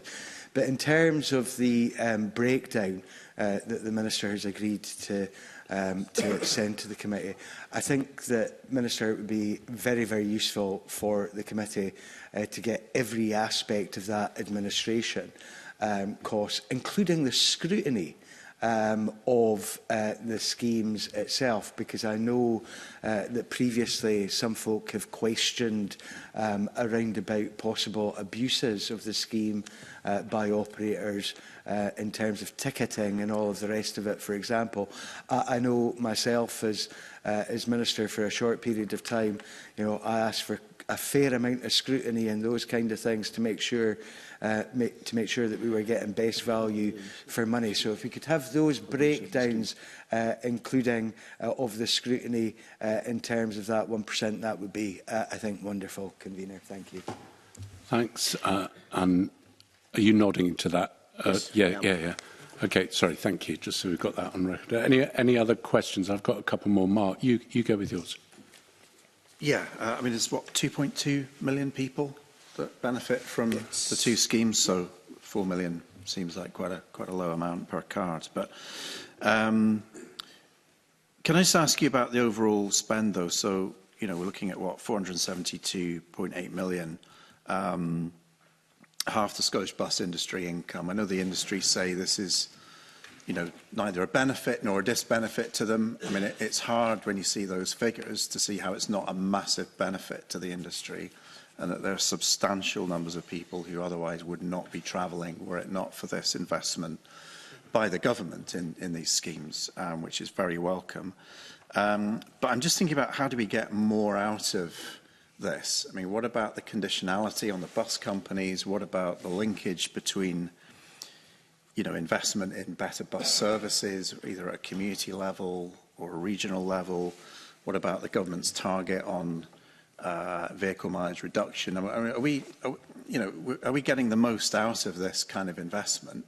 Could we be hitting on other public transport policy objectives using the existence of these cards and the massive investment as a lever to get more bang for our buck out of it? Well, in terms of the SSI that's in front of us, the purpose of this is to make sure that we've got the scheme going forward, because I think everyone in the committee agrees that this is a good scheme.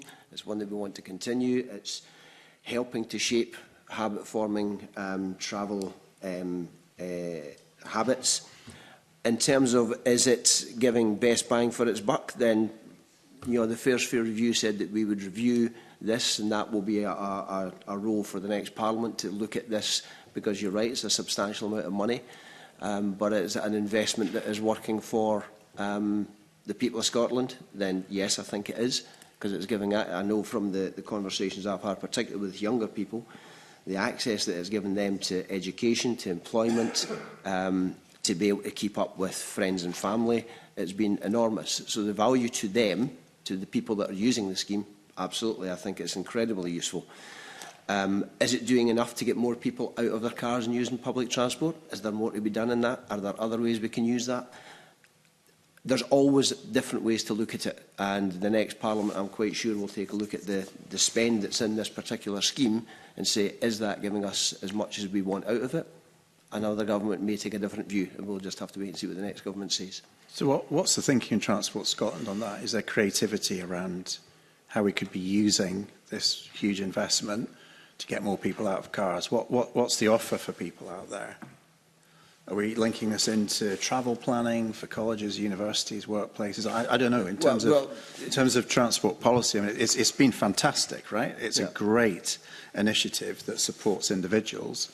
But in terms of all those wider transport issues we're really struggling with at the moment, how do we use this to drive modal shift is the key question. What do your officials say about that? This is only one aspect of the offering in terms of creating better public transport and better travel options. The active travel money that has been put in, members well aware, there's huge amounts of money going into that as well. Is there more that we can do? Of course there is. There will always be more that we can do, and that review is ongoing. But I don't know, Carol, if you want to add anything to the Bus Infrastructure Fund, the plugged-in communities, all the other things that we're doing in terms of creating bus as an attractive option. I mean, what about putting conditions on bus companies that if they're obviously getting benefit from this scheme, then they shouldn't be cutting rural bus services? Well, what about that kind of conditionality?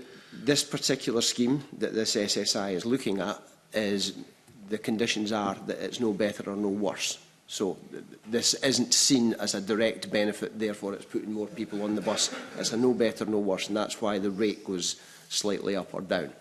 But it's half the amount of income for the bus industry. How can that be no better or worse?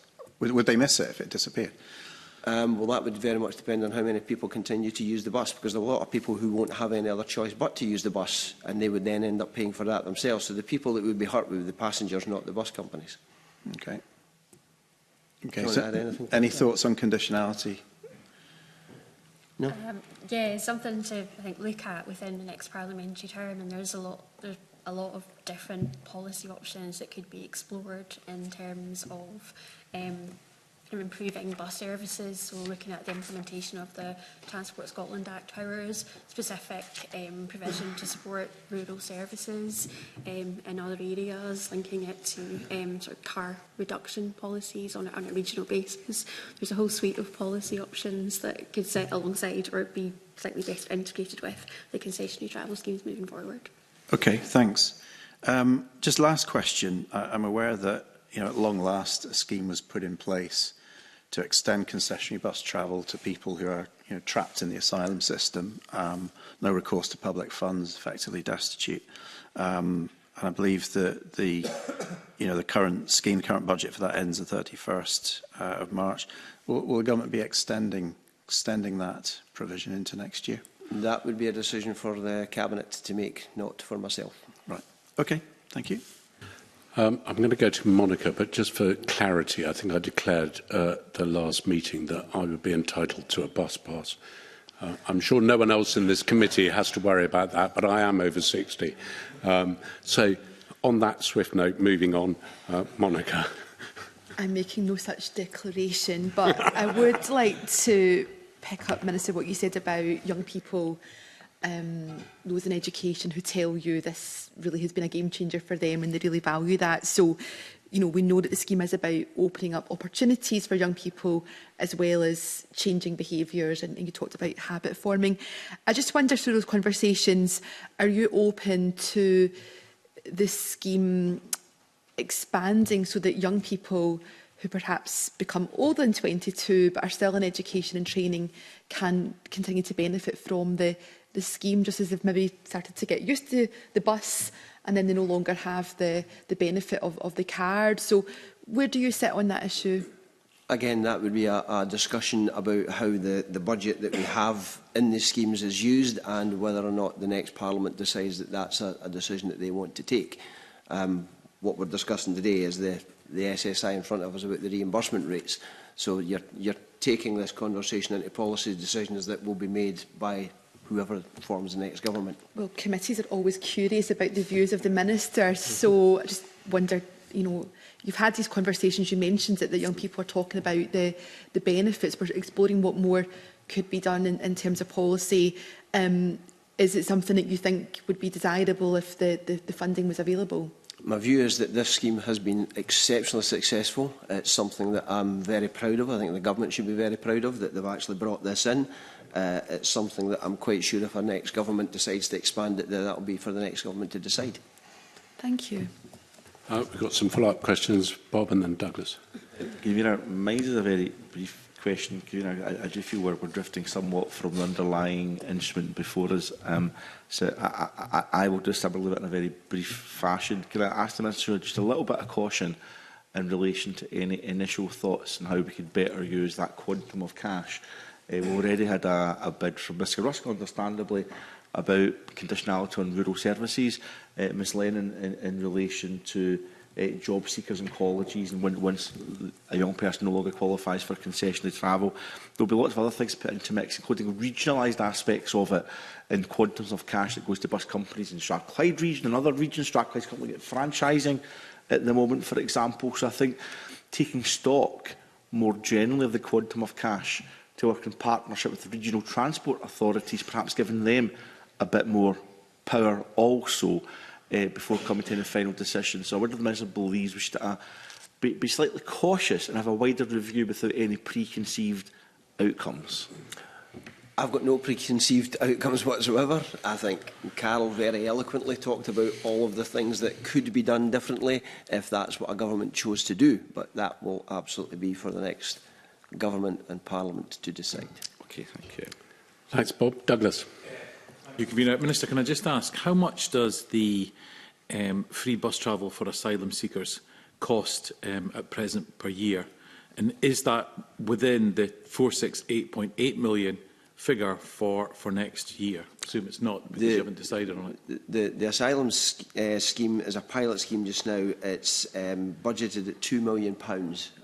But beyond that, that's budget questions that you would have to ask the Cabinet Secretary. Okay, so that 468.8 million doesn't include asylum seeker travel as yet?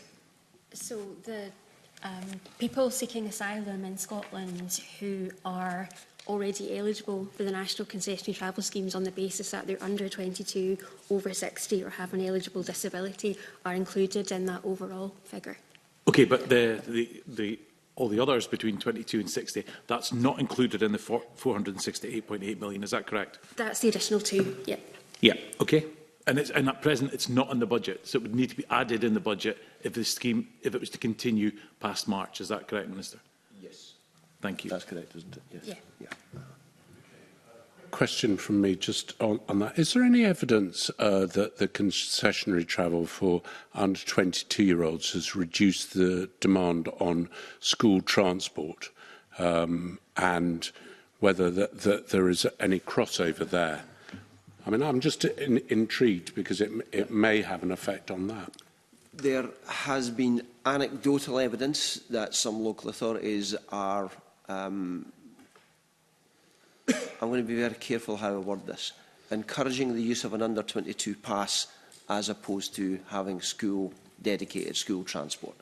There is evidence that that is what is currently being done in some areas. Okay, so there may be something to look at in the future for the next government and the next minister.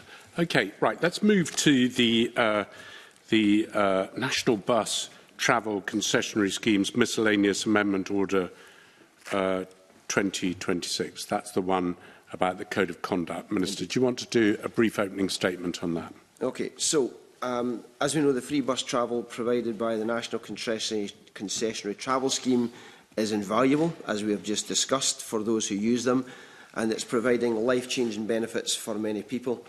And as the committee is aware, the legislation put forward today is designed to protect those benefits by increasing the safety on the bus network and ensuring that the small minority of card holders who engage in antisocial behaviour are deterred from doing so. This policy has been asked for by members of the public, politicians and the bus sector itself.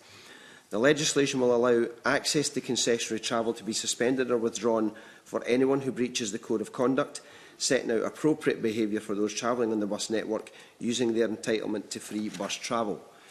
The Code will explain the kinds of behaviours which may result in suspension of concessionary travel and will apply to all card holders regardless of age. A draft has been shared with the committee to aid the scrutiny of this instrument. The definition of antisocial behaviour in Section 143 of the Antisocial Behaviour etc. Scotland Act 2004 is deliberately broad, and that reflects the fact that an exhaustive list of behaviour considered antisocial by government would be unworkable and anomalous. So for the same reasons, the draft Code of Conduct also does not include a comprehensive list of behaviours, but broadly outlines the behaviours that may have a significant impact on bus drivers or other passengers. Given the impact this suspension may have on the cardholder, the Code is designed to ensure that withdrawal or suspension of the free travel is only considered by exception and is proportionate. To support enforcement of the Code of Conduct, officials are developing supporting policies relating to reporting, suspension and review of any decisions to suspend. And I have provided a high-level written overview of what is being considered regarding these procedures, but we will continue our approach of close collaboration with stakeholders to finalise those procedures. So before I take questions, I want to be clear that this phased approach we are taking to implementation is appropriate and it's necessary. It's essential that we ensure that a fair and robust process is established that considers business impacts, child well-being and poverty considerations, data implications and options to phase in the policy to ensure that the policy is known to users and address any operational issues. The instrument will secure the enabling power for the policy and send a clear message that antisocial behaviour on the bus network will not be tolerated. It will provide a strong foundation for Transport Scotland to continue the work with operators and partners who strongly support this legislation to finalise the supporting procedures. And I am happy to take any questions, and I move the motion and recommend the draft order to be approved. You'll get a chance to move the motion under the next item, so that's fine. I'm just looking around committee members to see if anyone wants to ask any questions on this. Douglas. Yeah, thank you, Convener. Keith Rawlinson, bus driver in Elgin, was killed in February 24. His killer will be released and will still be entitled to a free bus pass. Can you guarantee us that if we approve this SSI, that Keith Rawlinson's killer won't be allowed free on the buses again? I'm sorry, Convener, I can't answer individual questions about individual cases. Well, let's not make up an individual case then. Let's assume somebody who has killed a bus driver is due to be released. Will this, what we are approving and passing today, will this stop the situation where that killer can then go back on the buses, be having to, the person who was killed, his colleagues will be forced to take that individual back on board free of charge? Can you guarantee us that approving this today will stop that situation? The purpose of this SSI is to make antisocial behaviour, to allow Transport Scotland to take actions to remove a bus pass from someone who is committing antisocial behaviour. And I am not going to comment on the death of Mr Rawlinson. I am not going to go any further with this conversation about Mr Rawlinson. I think it's inappropriate. I think it's disrespectful. And I'm sorry, Mr Lumsden, I'm finding this really distasteful that we're discussing an SSI about antisocial behaviour going forward, not something that has happened in the past. I cannot give guarantees on anything in terms of Mr Rawlinson's position, and I really would rather not be discussing Mr Rawlinson's position. Mr Lumsden, can I try and steer a way through this so I can understand it? Is the draft code that you submitted with your letter, Minister, it says acts in a way that hurt or threaten others, which would result in it. So let's take a step back, if I may, Minister.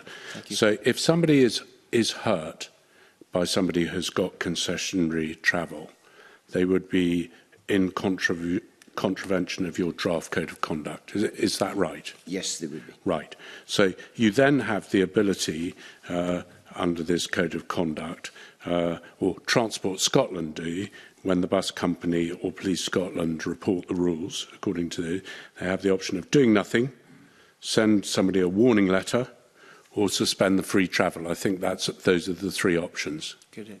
Right. So if the hurt was sufficiently serious, could you just confirm whether suspending the free travel could be for the entire duration of the concessionary pass? That will be a decision that will be made by Transport Scotland as they go through the process, because as it states in the letter that I sent you, you'll go through all the procedure that you have just outlined there just now. Transport Scotland will then give the person the ability to be able to put their case as to why a certain incident has happened, and they will then decide whether there is a temporary removal or a permanent removal, and that will be for Transport Scotland to make that decision. Okay, and thank you for clarifying that. I think the word that I was looking for in there, that it could be a permanent removal if the offence was considered to be strong enough. And that will be a decision, an operational decision that will be made by Transport Scotland. I'm not asking you to make the decision. I'm trying to understand the draft code of conduct. So, on that basis, I'm going to hand it back to you, Douglas, if you've got a further question you want to ask. Yeah, I do have further questions. So if the antisocial behaviour happens, let's say in the bus station, not actually on the bus, will then this code of, I presume the code of conduct wouldn't apply, and there would be no basis to remove the free travel from that person? If it happened at the bus station, not actually on the bus. This SSI is about during the transport, whatsoever when they're on the bus. Do you think that is wide enough scope, or do you think that should maybe be reviewed in the future? Or the current SSI that we have in front of us is about what happens on the bus. If there are other antisocial issues that need to be dealt with, then Police Scotland and the criminal justice system will deal with that. Try and help in this. Say for a lot of buses start from a central depot with a stance, which the bus pulls into and then pulls away from. If the antisocial behaviour happened on the stance rather than on the bus, this SI wouldn't cover it. No, it would not. It's during the travel. It is purely when they put their foot on the bus. Yes. So, for argument's sake, and I don't foresee myself in this position, but if I was rude and abusive to everyone round about me, including the bus driver, including anyone else, before I got on the bus, I would still not lose my concessionary travel. No, you would not, because it's on the bus. Okay, sorry, Douglas, to jump in. That's all. I just wanted that clarified, Convener. Thank you. Lots of other questions. I'm going to come to Mark, Monica, and then Michael. Yeah, I'll be honest, I'm still struggling with this because this doesn't prevent violent and abusive people from getting onto buses. This just means that their entitlement card is suspended. They could quite easily just walk onto a bus and pay a fare. And I'm just trying to understand the relationship between the wider conditions of carriage, which applies to everybody that's getting on a bus, regardless of whether they're a young person, disabled, or older person, or whatever. Now, I know that most bus companies, in fact, I think all bus companies in Scotland do have a conditions of carriage, and they all talk about threatening, abusive, dangerous, and unsafe behaviour. So that for me feels like, you know, the nub of the problem that we're talking about here. But in this SI, you know, you say, Minister, that this is completely separate to any action operators may take in relation to conditions of carriage. Correct. Surely the conditions of carriage is the central issue here. It's about why certain people are allowed to travel on buses, and yet they potentially will abuse people, they'll potentially be very rude to people, abusive. Like, how is the government dealing with that issue, which is not about what age they are, it's not about whether they've got a disability or not, it's about whether they should be allowed on buses full stop. I'm just struggling to see how this measure is going to deter anybody who's serious about abusing people and causing a nuisance on public transport. Do you see where I'm coming from? Yeah, I see where you're coming from, but I think what you're trying to do is use the bus pass and the ability to remove the bus pass as a cure for antisocial behaviour across society, and it's not. It's about protecting people who are travelling on the buses. When they're travelling on the buses, if people are carrying out antisocial behaviour, they have the sanction that can be placed against them, and it should be used as a deterrent. I would very much hope that there will be very, very few, if any, have their pass removed from them, because the threat of the deterrent is enough to make them actually behave themselves in a way that is appropriate. And the committee has received a letter from bus companies. It included Sarah Boyd from Lothian Group, Duncan Cameron for First Bus, Colin Craig from West Coast Motors, Fiona Docherty from Stagecoach, Alistair Todd from Todd's Travel, Simone Walsh from CityLink, Scottish CityLink, Sandra Whitelaw from Whitelaw's, she's the Managing Director, and Tony Wilson from McGill's. And it said there have been queries as to why a national approach to this is required, rather than to be dealt with locally or through our own conditions of carriage. We believe that as the concession schemes are national entitlements rather than determined at a local level, they should be accompanied by a national standard of conduct and potential sanction. So the bus companies are asking the Parliament and the Government to do this for them. But that doesn't remove their ability to use their conditions of carriage. Yeah. Wouldn't a better approach be to have a national conditions of carriage and to look at ways to enforce that? So I know that this committee's had evidence from, I think it was West Midlands Police, that there they've introduced effectively a travel safe team onto buses, like we're already doing in ScotRail, to make sure that the buses there are safe, and to extend that to everybody. And I think we also had evidence to suggest that actually those who are perpetrating antisocial behaviour on buses are often, older males over the age of 22.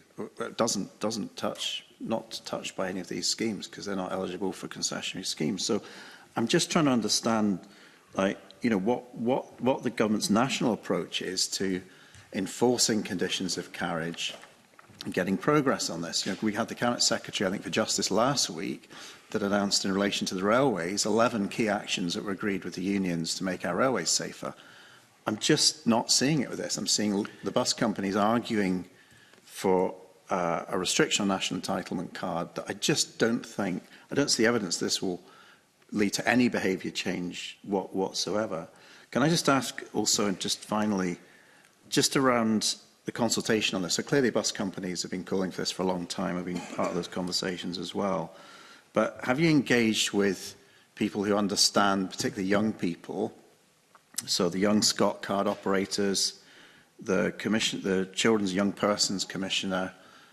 How have they been involved in this? Because if you're talking about changing behaviours, it's really about getting inside people's heads and actually thinking about motivations and how you actually turn this around. And I'm not really seeing the involvement of Scottish Youth Parliament or organisations that are working with young people in the production of this code. But perhaps you could inform me otherwise. Okay, well, there are a number of different things in there, so, Convener, you'll have to forgive me if I forget. You're going to just have to come back in and remind me of the issues that you've raised. The removal of a pass is not going to solve all antisocial behaviour. You're absolutely right. There will be people over the age of 22 and under the age of 60 who have committed antisocial behaviour, and those will then be dealt with through the conditions of carriage of the bus companies that they're on. Should we have a national system for conditions of carriage? Well, you might be able to do that if you had a national bus company, but we don't. They're private bus, individual private companies, and they have their own conditions of carriage. So this scheme is a national scheme delivered by Transport Scotland through the government, through Transport Scotland by the government. So therefore they're asking for a national approach and a conditions of carriage for the scheme itself. And that's what they have asked us for. In terms of how we change behaviour, there are a wide range of things. Siobhan Brown has worked on the antisocial work that she's been doing.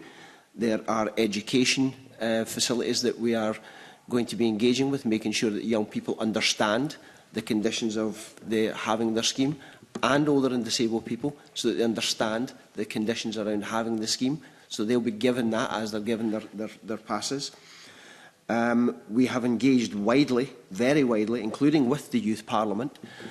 We didn't engage directly before we announced the SSI was coming forward with Young Scot administrators, but there's been a lot of engagement with young people themselves.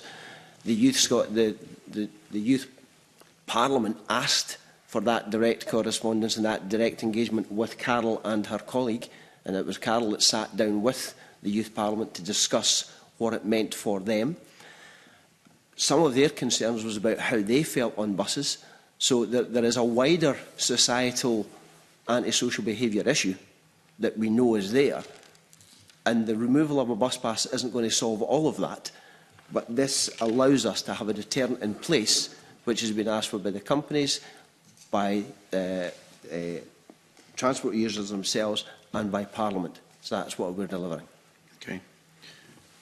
Could I ask just a couple of very specific questions around the Code of Conduct, if that's okay? Just very briefly, if you may. Mark. Okay. Again, this is quite narrow compared to the conditions of carriage. And I'm aware, talking to groups like Engender that work to tackle violence against women and girls, that there would be a call perhaps to specify types of harassment within this code. So at the moment it says any kind of harassment. It doesn't specifically spell out sexual harassment, which we know is a major issue for women and girls on public transport. So I'm curious as to why you've got a kind of a broad indication there of harassment without actually specifying that. And also, it mentions indecent language, which I don't think is included in many of the operator conditions of carriage. And I'm just thinking about how, a bus driver, members of staff kind of police this, and what is considered indecent language, what kind of training will be available, because this won't be members of the public that will be reporting this. This will be hard-working bus drivers, operatives that are going to have to make a judgment about whether somebody's crossed the line or not. Okay. And your question is why it's not more specific. It's, it's broadly. That was a view that I spoke to Engender about this in relation to violence against women and girls. Surprised that this doesn't include actual sexual harassment actually being spelled out in this. Well, violence against women and girls should be something that shouldn't have to be spelled out. We should be tackling it at every opportunity in every setting, not just on buses. And it shouldn't just be specifically around whether or not folk get a bus pass. The challenge that we've got about tackling violence against women and girls is far broader than this.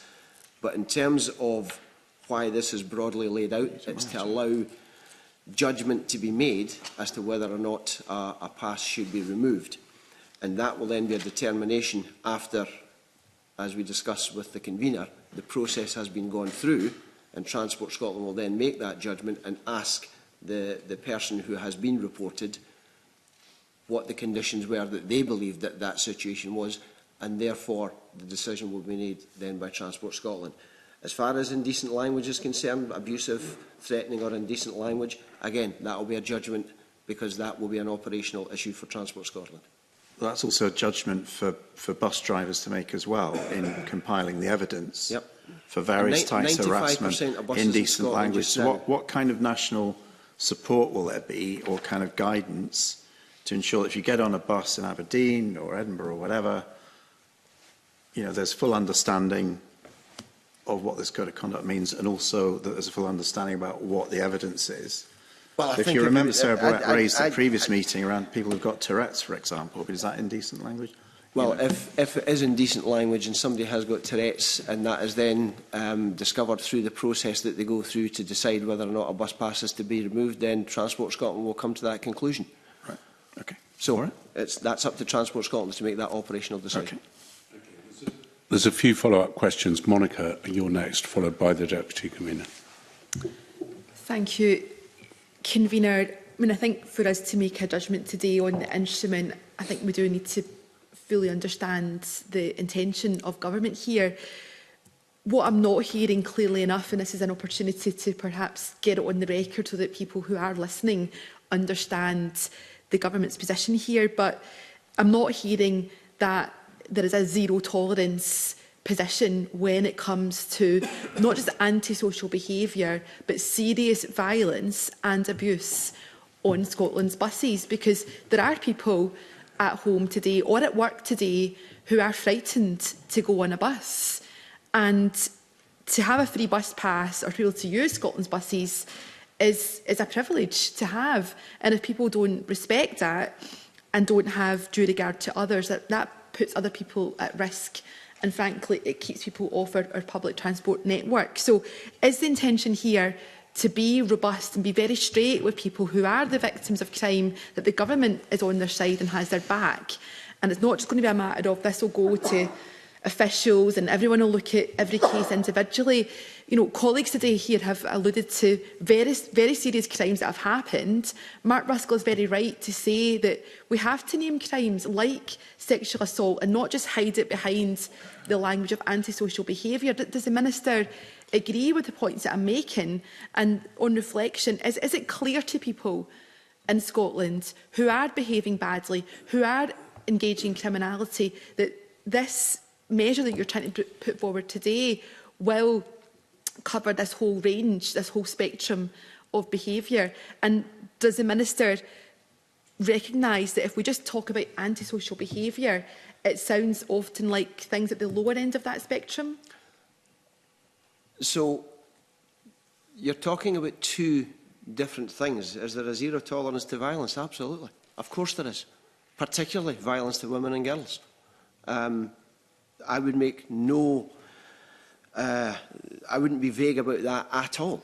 So where is the messaging on that? So for anyone thinking about getting on a bus today or tomorrow and thinking about, behaving in a way that's just beyond the pale, where is the messaging from government that that is not acceptable? The messaging from government that goes again beyond what this scheme is trying to do. The antisocial behaviour. But I think it's important to understand the policy intention. So if the intention is zero tolerance of crime and... Which is criminality. Yes, so why are we just talking about antisocial behaviour? Because criminality is all, we already have a zero tolerance to criminality, and the justiciary will go through the process to prosecute criminality. What we're talking about here is antisocial behaviour, which is a different thing. So if there is criminal behaviour, the police and the authorities will then carry out the processes that they would have to carry out in order to deal with that. What this is about is giving Transport Scotland the ability to remove the entitlement if somebody is causing antisocial behaviour, if they are being foul and abusive, hurting someone physically, or any kind of harassment. So that there are two different things that we're discussing here. I absolutely agree with you 100%. Zero tolerance to violence. Couldn't agree more. But that's not what this is. The direct result of somebody committing violence and then being convicted of a crime is the likelihood is they're going to lose their use of a bus pass, but that would be incidental to the fact that they've been prosecuted for criminality. But you're saying likelihoods, you know, I just don't know for victims and families affected by crimes that have happened on buses, if they feel that government fully has their back on this. So no, I would disagree entirely, Ms Lynn. I'm sorry, I would disagree entirely with that. Just to try and help in this situation, I know Monica feels passionately about this, and it's very clear that if somebody commits an offence which is a criminal offence out with being on a bus, how are Transport Scotland going to know whether the privilege, which I agree with people who've mentioned it as a privilege of having concessionary travel, will be removed? How will Transport Scotland know? They won't know, will they, Minister? So your question was if somebody commits an offence outside of the bus itself. But that's not what this SSI is. I know, that's what I'm trying to get down. That's not what this SSI is designed to do. It's not designed to deal with antisocial behaviour across society. But if it's criminality on a bus, they will lose it. I'm not going to say what Transport Scotland's decision will be, because Transport Scotland will have to go through their process. But my expectation is if they're carrying out criminality on the bus, my expectation would be that Transport Scotland would go through their process, make sure they've been robust, and then take the appropriate action. OK, Monica, I apologise if I've been unhelpful. I was trying to find a thing, but back to you. Yeah, and it's not about any sort of personal passion I have. It's about the perception out there in the country. And there are many people, particularly women and girls and marginalised people, who don't feel safe on the bus. And what I'm getting at around this message of zero tolerance isn't just us talking about it in rooms like this, is how does government get that message out there? With all the partners that you work with, how do you get that out there loudly and clearly? Convener, we have to deal with the instrument in front of us. I mean, I've sat in rooms in Parliament with the Minister, with cross-party colleagues, with bus operators, with the police, when there was a real request to you to act in an urgent manner. And sadly, I don't think we've seen that, but we are where we are today. What I want to ask now is in terms of the right to review. So if someone has been told you no longer can have your bus pass because of your conduct, they can ask for a review or an appeal. What criteria will Transport Scotland look at? And in what situation could someone who is a violent killer or someone who has sexually assaulted women and girls on a bus, in what circumstance could they be successful with that appeal? So first of all, Monica Lennon says to me that this has been asked for urgency and that's not been delivered. Well, I'm going to push back on that as well, because this has been delivered as quickly as was possible, because as we go through these conversations, it's quite clear the complexity that is involved here. It's not just a case of somebody being able to say, I'm having your bus pass. It's far more complex than that. There are a number of issues that have to be considered, and it's going to take time to get it right. So, if we want speed, fine. You could get speed and you'll get a scheme that's not going to work in the way that it's expected to work. Or you can do it properly, make sure that it's done properly so that people actually get a full understanding of what the scheme is going to do. In terms of the question that you have asked around the reviews, that will be an operational decision for Transport Scotland. They will work with partners, including operators, the young people and the older people who will be affected by the scheme, to work out what is the appropriate results as they're going forward.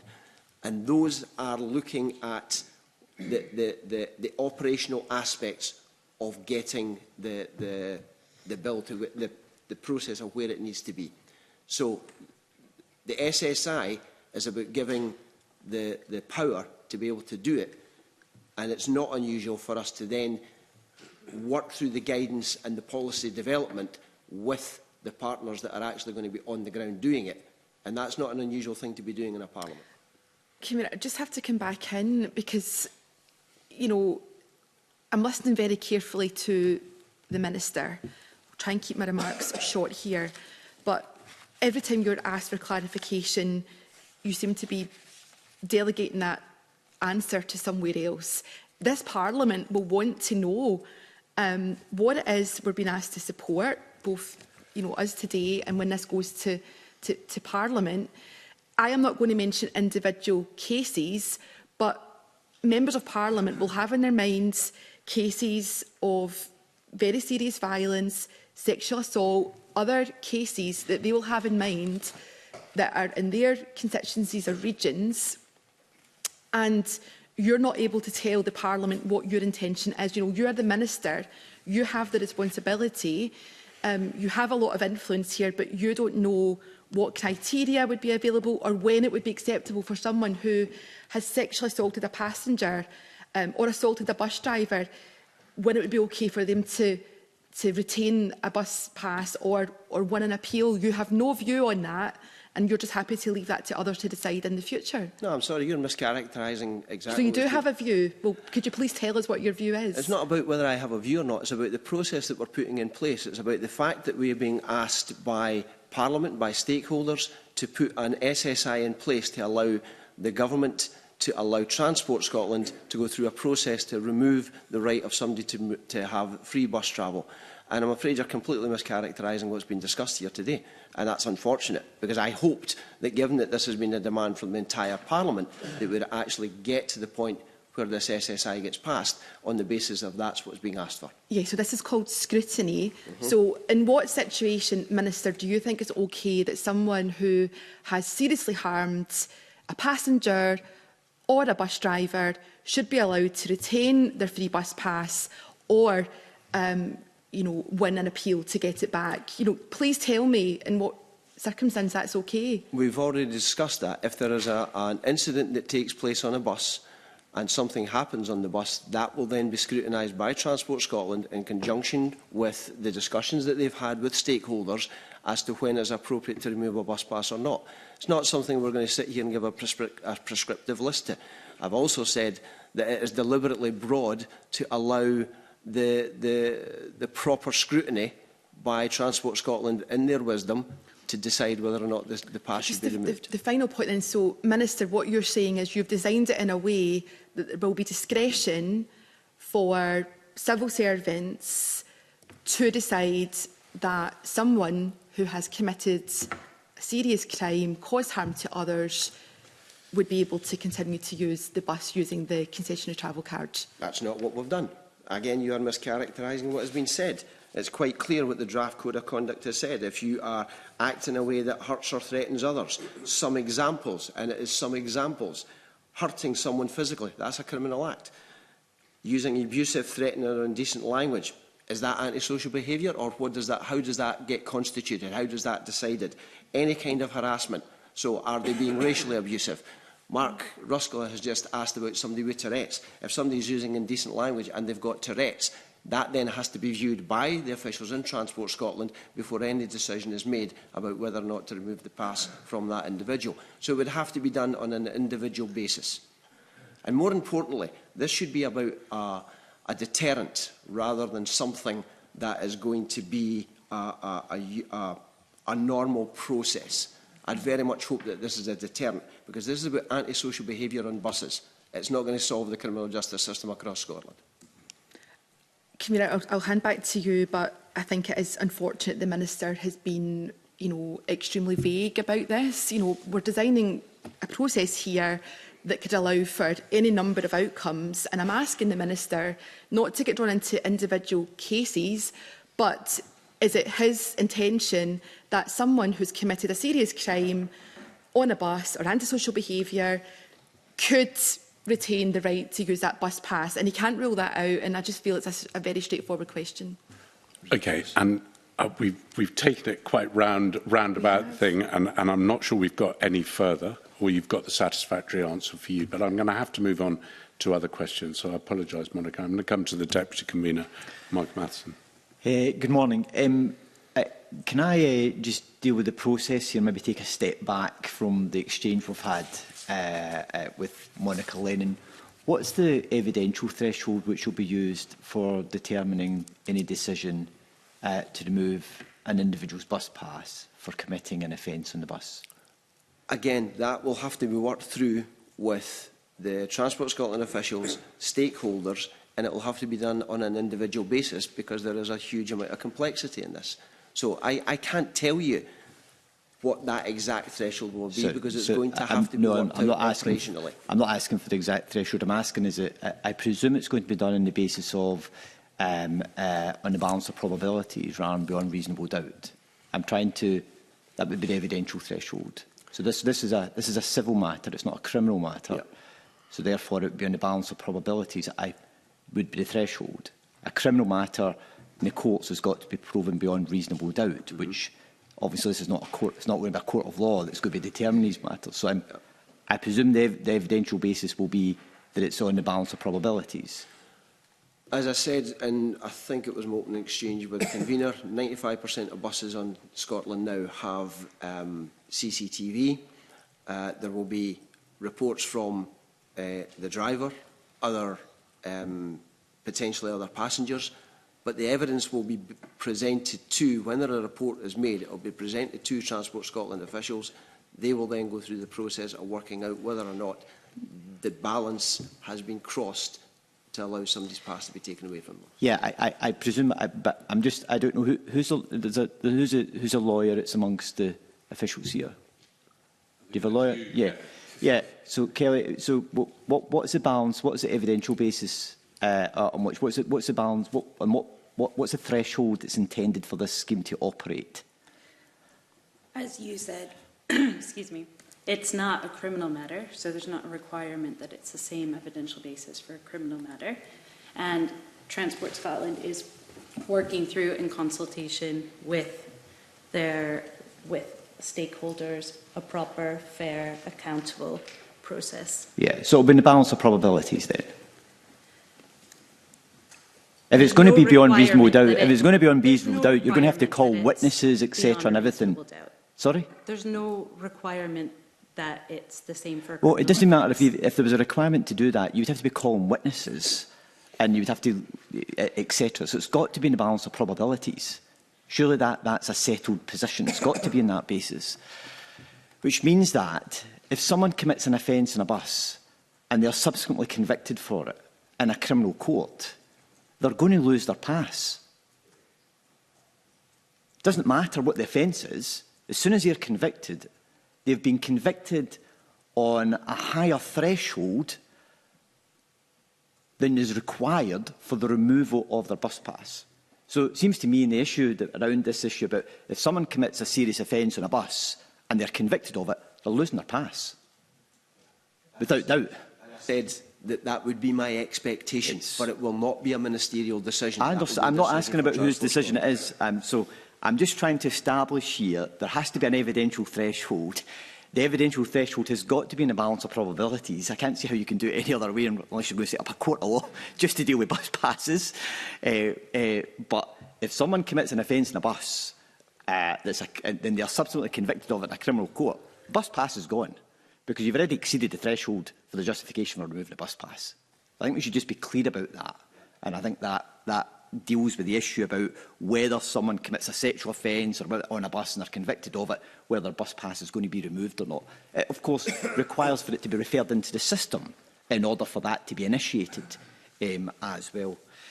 Which brings me on to my next part, and that is the issue about the review mechanism which was contained within it. Given that the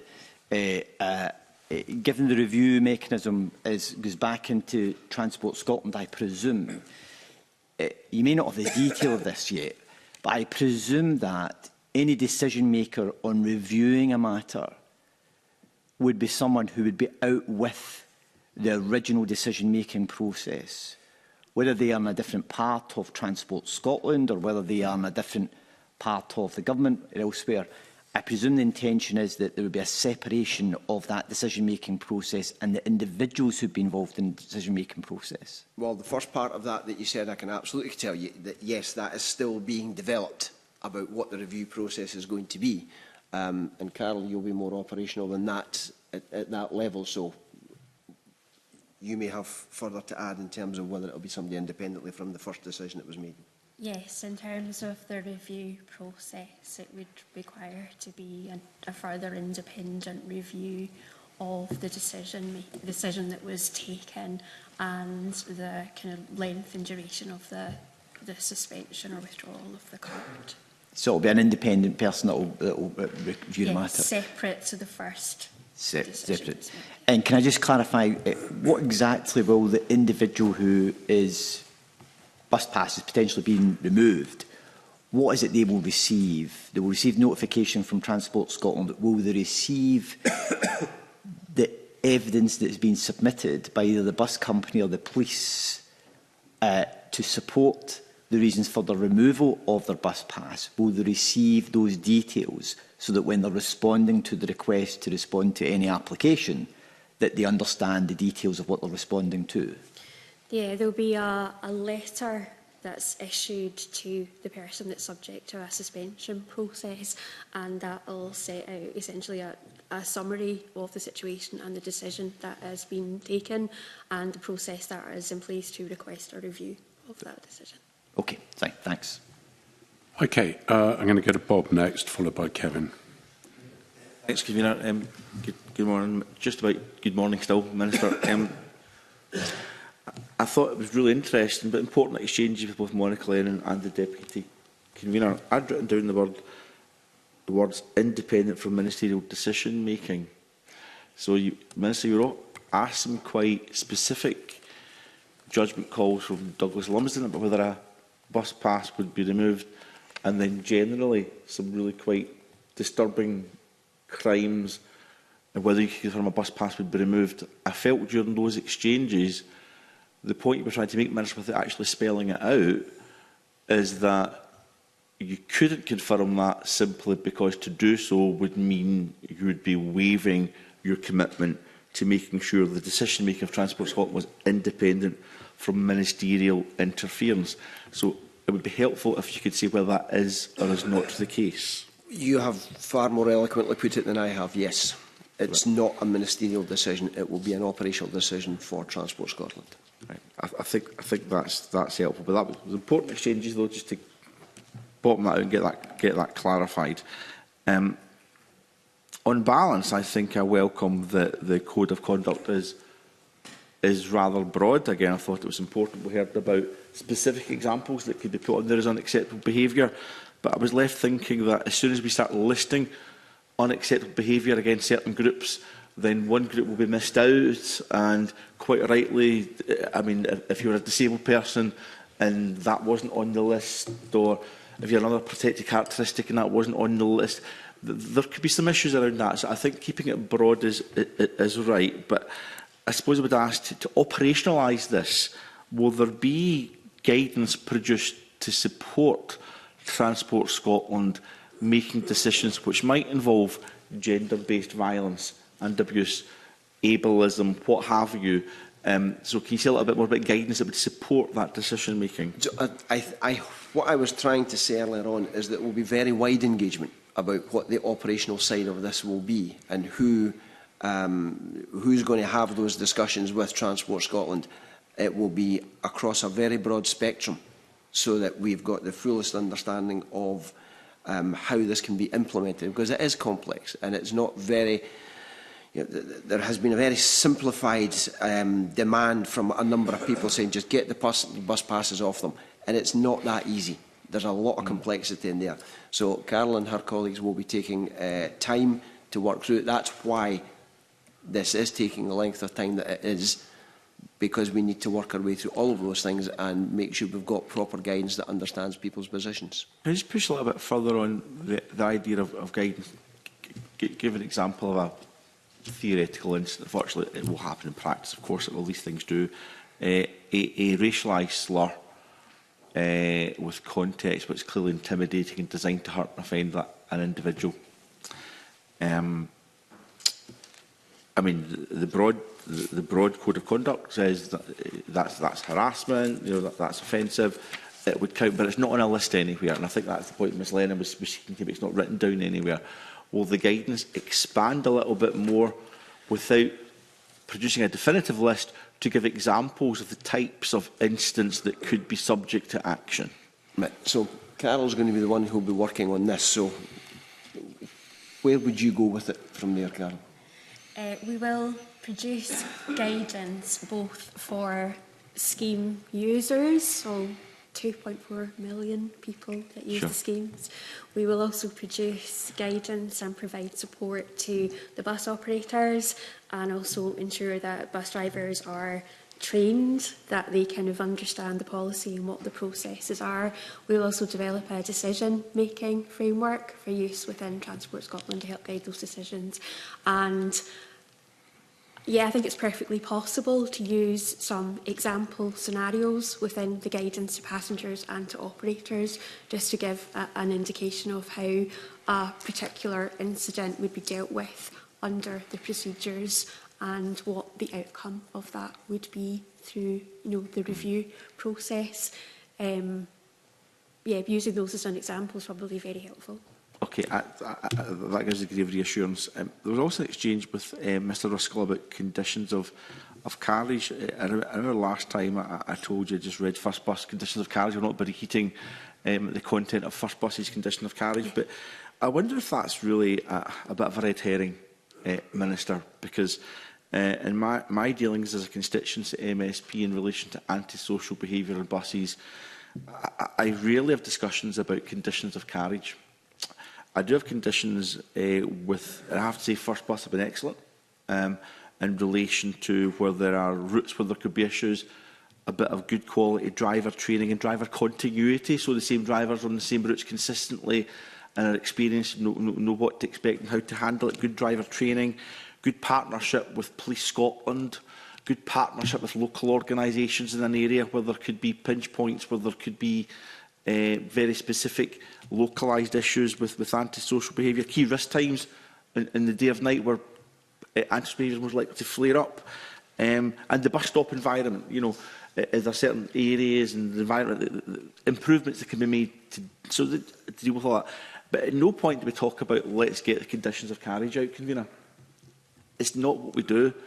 The reason for putting that on the record, I suppose, is there is something there about sharing best practice for the underlying important point Mr Ruskell's making, I think, about how we deter antisocial behaviour, which is not age-specific, and how we share best practice between bus companies and local partners to reduce and tackle antisocial behaviour in a way that isn't just about withdrawing the bus pass. Well, I think that's important, Minister, but the wider environment. So is there any ongoing work in relation to that? Yeah, we've got a bus antisocial behaviour stakeholder group that's run by the Confederation of Passenger Transport, and we have had discussions around strengthening operators' conditions of carriage and the potential for the Code of Conduct and the SSI, the power to be incorporated within operators' conditions of carriage, so that that's quite clear. In terms of the work that the bus industry are doing, they're not just working with us on, the SSI and the suspension procedure in isolation. They do a lot of work in communities, so they go out to schools, and they provide information on using the buses safely and responsibly. They try to build up relationships between bus drivers, bus operators and people on their regular routes. We're also discussing with operators kind of enhanced communication around that kind of safety and zero tolerance to that kind of behaviour on buses as well. So, you know, the conditions of carriage and the suspension process are not the kind of only policy and only mechanism that we're working with. It's kind of a package of measures to try and make things better. Okay, I think that's helpful. I suppose I just want to get the point on record that you're looking through the conditions of carriage in minute detail. I did the last session, Minister, is not how we tackle antisocial behaviour. It's a wider approach, and I think on that point myself and Mr Ruskell probably agree, but I do believe that the power to withdraw bus passes in a structured, considered fashion should be afforded to Transport Scotland. Finally, colleagues have spoken about concerns that this has to be specific to conduct on a bus. So I think because of the complexities at play here as a starting point, that has to be the case. But could you see, 30 seconds here's running, Minister, could you see a case in a few months' time or a few years' time where it's clear that there are hot spots at bus stations and bus stops where there's a group of people congregating with their national concessionary card of any age, older or younger, you know, it's not always young people, and causing a disturbance and seeking to board a bus, or after disembarking a bus, there could be some discretionary powers afforded in the future to look at withdrawing concessionary entitlement in a more considered fashion. Again, that would then be for the next Parliament to decide, but there is a lot of ongoing work around antisocial behaviour which should tackle these things. There's ongoing work with COSLA and with Police Scotland, the hotspots and with the bus companies. If there are hotspots, then those will then be known to the local communities. So there is ongoing work. I think there has been 5. There's an independent working group. I think there was 5 recommendations come out of that on antisocial behaviour, not on buses, but on antisocial behaviour in general. So it's a problem that we need to tackle more widely. But in terms of this SSI, this is about specifically having action that we can take on buses for people who are using their bus pass and committing antisocial behaviour while they're using that pass. Okay, thank you, Minister. Thank you. And then I'm going to give Mark one question and Monica one question and me one question. So I'm limiting the same to as you two. So, Kevin. Thank you, Convener. And much of what I was going to ask was covered by the Deputy Convener around about evidential thresholds, and I think that has nailed that. Minister, you're a sensible man. You're a man of common sense, I would say. But you're dealing with an SSI which is bus-related only, and I think we get that. There have been a huge amount of other issues raised today which are not dealt with by this SI and could never be captured by this SSI, in my humble opinion. But you see the strength of feeling that there is in the room, and I'm quite sure that you will undertake to relay that strength of feeling to Justice colleagues in particular, because it may well be that the Crown itself, the judiciary itself, needs to look at in terms of sentencing, if it's possible, to remove bus passes.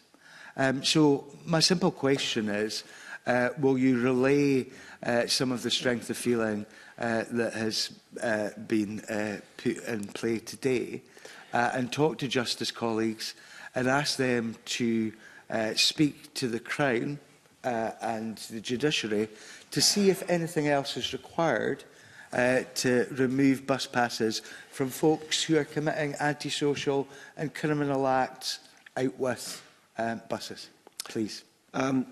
I will absolutely give that commitment. I've actually already agreed to meet with Ms Constance about the issues that we're discussing here, and no doubt I'm in absolutely no doubt of the strength of feeling that's in the room, because that's what we're experiencing out in society. And I don't wish to diminish anything that anyone has said, and that's not my intention. If that's what's come across, then that's certainly not what I was intending to do. I absolutely get it. I get all of the issues that have been raised, but the SSI is not going to deal with all of those. There are wider societal problems that we need to deal with. I'll take that point on board specifically about whether or not sentencing should include the removal of bus passes. I will raise that with the Justice Secretary. I have a meeting with her later on to discuss what we're discussing here today. And in no way would I diminish any of the points that have been made, and I take them all on board. Thank you. And of course, in that discussions, that it might be found out that that requires further legislative change, which is out with your remit. But I thank you for that commitment, Minister, and thank you, Convener. Thanks very much, Kevin. Now, Mark, a short question, please, from you. Okay. So the code of conduct that we've got here is January 26. I'm interested in how this will develop over time, and I'm also interested in, based on this code of conduct, how many cases do you think that Transport Scotland will be dealing with every year? We've got a franchise of, what, 2.4 million people who've got cards. Would you expect a couple of hundred, a couple of thousand, 10,000? I think what we've heard today is that the whole process of, reviewing the evidence, of making a judgment, of allowing appeals from card holders could be quite time-consuming. So I'm trying to understand at this point what the likely numbers would be on this, because it could be that you have to set up a whole department to independently review the numbers coming forward, particularly if, as the Code of Conduct is drafted, it includes indecent language on buses. And that could be huge numbers of people. So effectively you're asking me if we've done any modelling on how many bus passes will be removed as a result of the Code of Conduct. Is that the question? Okay, well, no, we haven't done any modelling on what numbers of passes would be removed. As I said, there's a lot of complexity in this. Officials will go through the operational process of working out what that is going to mean. Sorry? I can comment. And Carol will come in. So we've had quite a lot of discussions with Transport for London, who run a similar suspension and withdrawal scheme for their ZIP concessionary card, which applies to 11 to 15-year-olds in London. The number of passengers is about 3 times more through our national concessionary travel scheme, and they have 1 full-time member of staff that looks after their. So just to give it a kind of bit of a baseline for a starter, but we don't know how many cases will come through until we try, and the national concessionary travel schemes are quite unique in their scale and scope, so we'll just have to see how it works when we begin to operationalise it. Monica. Thank you, Convener. I think given the serious nature of some of the questions today about the most serious types of crime and antisocial behaviour, I think it is regrettable there's been a lot of mansplaining on the committee today. There's at least, I think, 2 former transport ministers who have, I think, come to your rescue to some extent today. Minister, earlier on I was trying to get clarity on the government's intention. What is the policy intention? I understand the scope of the statutory instrument. I understand what Parliament will be asked to vote on, but I was asking about the Scottish Government's position and your position as the Minister, as someone who sat in a room in this Parliament with you and other stakeholders who wanted urgent action to reduce and tackle violence on our buses. So I'm not asking about what you're going to do about wider societal violence or gender-based violence. It's about the buses. You've now been asked about discussions with Justice colleagues and what could be done through sentencing. My question to end here, Convener, is did the Scottish Government, before getting to this point today, consider what other action could be taken to provide for a situation where violent criminals who have committed crimes on buses in Scotland would face the automatic removal? They would lose the privilege to have their bus pass. Was that considered? And if so, why was it dismissed as an action to be taken in this Parliament? I don't believe it was considered as a standalone, no. I believe that what we did was we took away the findings from the round tables, from the discussions that we'd had with various stakeholders, and we decided on the basis of looking at an overall removal of a bus pass in the case of antisocial behaviour. So no, there was no specific thinking done about criminality and an automatic removal of a bus pass, to my understanding. And Carol, unless you can tell me something different, that's my understanding of it. I think your official is nodding in agreement with you. So that's a clear answer. So thank you, Minister. Convener. Thank you. I'm going to get the last question. Just to reiterate a question that came up at the last time you brought this instrument to the committee relating to children who use their bus pass to get to school and might, if they remove the concessionary side of it, have no ability to get to school. What thoughts have you given to that post the meeting that we had some 3 weeks ago? So we did discuss that, but I'm going to reiterate that children who are been using these bus passes to get to school, but they've got a right to get to school via the local authority. These are two different issues. However, the process of going through the Code of Conduct, the operational aspect of that will look at all the reasons for a bus pass to be removed and the implications of it. So we would rather that this was used as a deterrent so that that didn't happen, but if it does happen, then the young person will have a right to get travel if they're beyond the 3-mile limit from their local authorities. But the two schemes are not the same, and they shouldn't ever be regarded as the same. Questions on both the instruments. So we're now going to move to the next item of business, which is agenda item 4, which is a debate on S6M 20454, calling for the committee to recommend that the National Bus Travel Concession Scheme's Miscellaneous Amendment Scotland No. 2 Order 2026 be approved. And just for 100% clarity, this is the order relating to the money that's being voted to approve for concessionary travel. They are so close in names. So I'm going to ask the Minister to speak to and move this motion. Nothing further to add, Convener. Moved. Thank you. I'm now going to invite any contributions from members on this particular order, and they can just be statements if they want to make them. There are no statements. So, Minister, there's no one spoken to it, so I'm going to invite you to sum up and respond to the debate, of which there hasn't been any, so maybe you'll just want to sum up. Conclude. I'll conclude. Thank you. So the question is that motion S6M 20454 in the name of the Minister be approved. Are we all agreed? Yes. We are agreed. Now I'm going to invite the committee to delegate authority to me as convener to approve the draft report for publication. Are you happy to do that, committee? Right.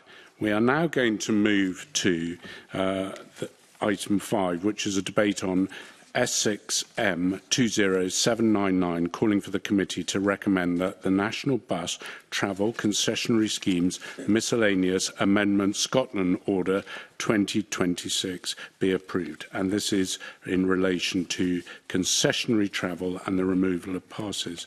Minister, I'm going to invite you to speak and move the motion. Moved, Convener. Right. Does anyone want to say anything in relation to this? Right. Douglas Lumsden. And I'll be quite brief. You know, I fully support this SSI, but I must say I've been disappointed by some of the minister's answers today. You know, I think if somebody does something criminal, I think we all agree that losing the pass should be automatic. I think where I have slight issues is around the clarity of people actually getting it back. And, you know, I raised the case today, you know, a 16-year-old killed a bus driver in Elgin. And, you know, when they are released, they will still be under 22. They will still be entitled to free bus travel. And I would have thought that the Minister should have been able to say that that individual would not have that privileged entitlement returned. And, you know, that SSI that we're approving today should allow it. I feel for the drivers' colleagues that will have to probably, see that individual again and take them on their bus, and I feel for the driver's widow as well. So for me, this should have been an easy thing to say. We should have been able to say that Keith Rawlinson's killer would not have free entitlement back again, and it's disappointing that the Minister has not been able to rule that out today. Thanks, Convener. Monica, did you want to say something? Yes, Convener, I will support the instrument today because I recognise the broad aims of what the Minister is setting out. I would have liked to have heard more clarity today about operationally how this will work and some of the criteria that will be considered.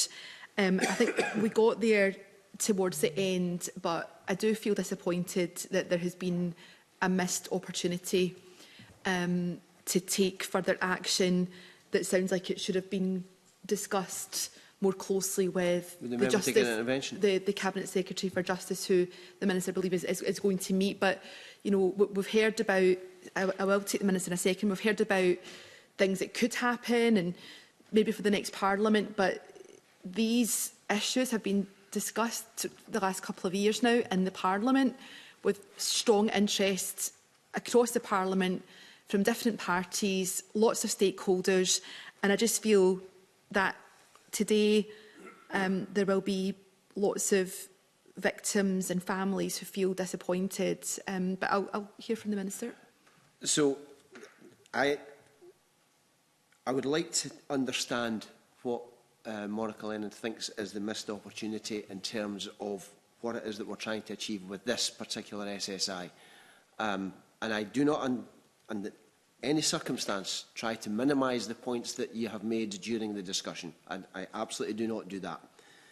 But the SSI has got a specific function about removing the pass for antisocial behaviour on buses from people who are entitled to have them. And even in that, there is massive complexity, which is why it is taking time. I accept the fact that this has been discussed for a number of years, but that still requires a proper and thorough investigation as to whether it's the right thing to do, and if it is the right thing to do, how do you then do it, which is why we're here just now. So, and I'm curious about this. I'm not trying to get a gotcha question. What is the missed opportunity here, and what would you rather see as we go forward? So I'm being clear, I hope, with the committee and the Minister, that I will support the instrument in front of us today, because that's the option in front of us. And I think to delay action on that would not be the right thing to do. What I'm saying, for the benefit of the record, is that I think government has missed the opportunity to take more robust action that would address the issues that Douglas Lumsden has raised. And I won't go into individual cases here, but I have put to you today, Minister, that where it's very clear that there's been extreme violence, there's been sexual assault perpetrated on a bus, that those individuals, in my opinion, should not be allowed to have the privilege of a free bus pass. And I think that it is within the gift of Scottish Government to have that view, to state that position, to take legal advice, to work across government to get the right people around the table. Meeting with the Justice Secretary now, I feel that that's come a bit late in the process. So I feel I will vote for this today, but I would have preferred to see a package of measures from government that was much more robust in targeting those most serious crimes, so that if someone has committed that kind of crime, their victims and the survivors of those crimes can see that government is respectful of their feelings. Would the member take an intervention? Of course. Again, I have said in my response to yourself that it would be my expectation that that would happen in order to, as Bob Doris pointed out, to have that ministerial...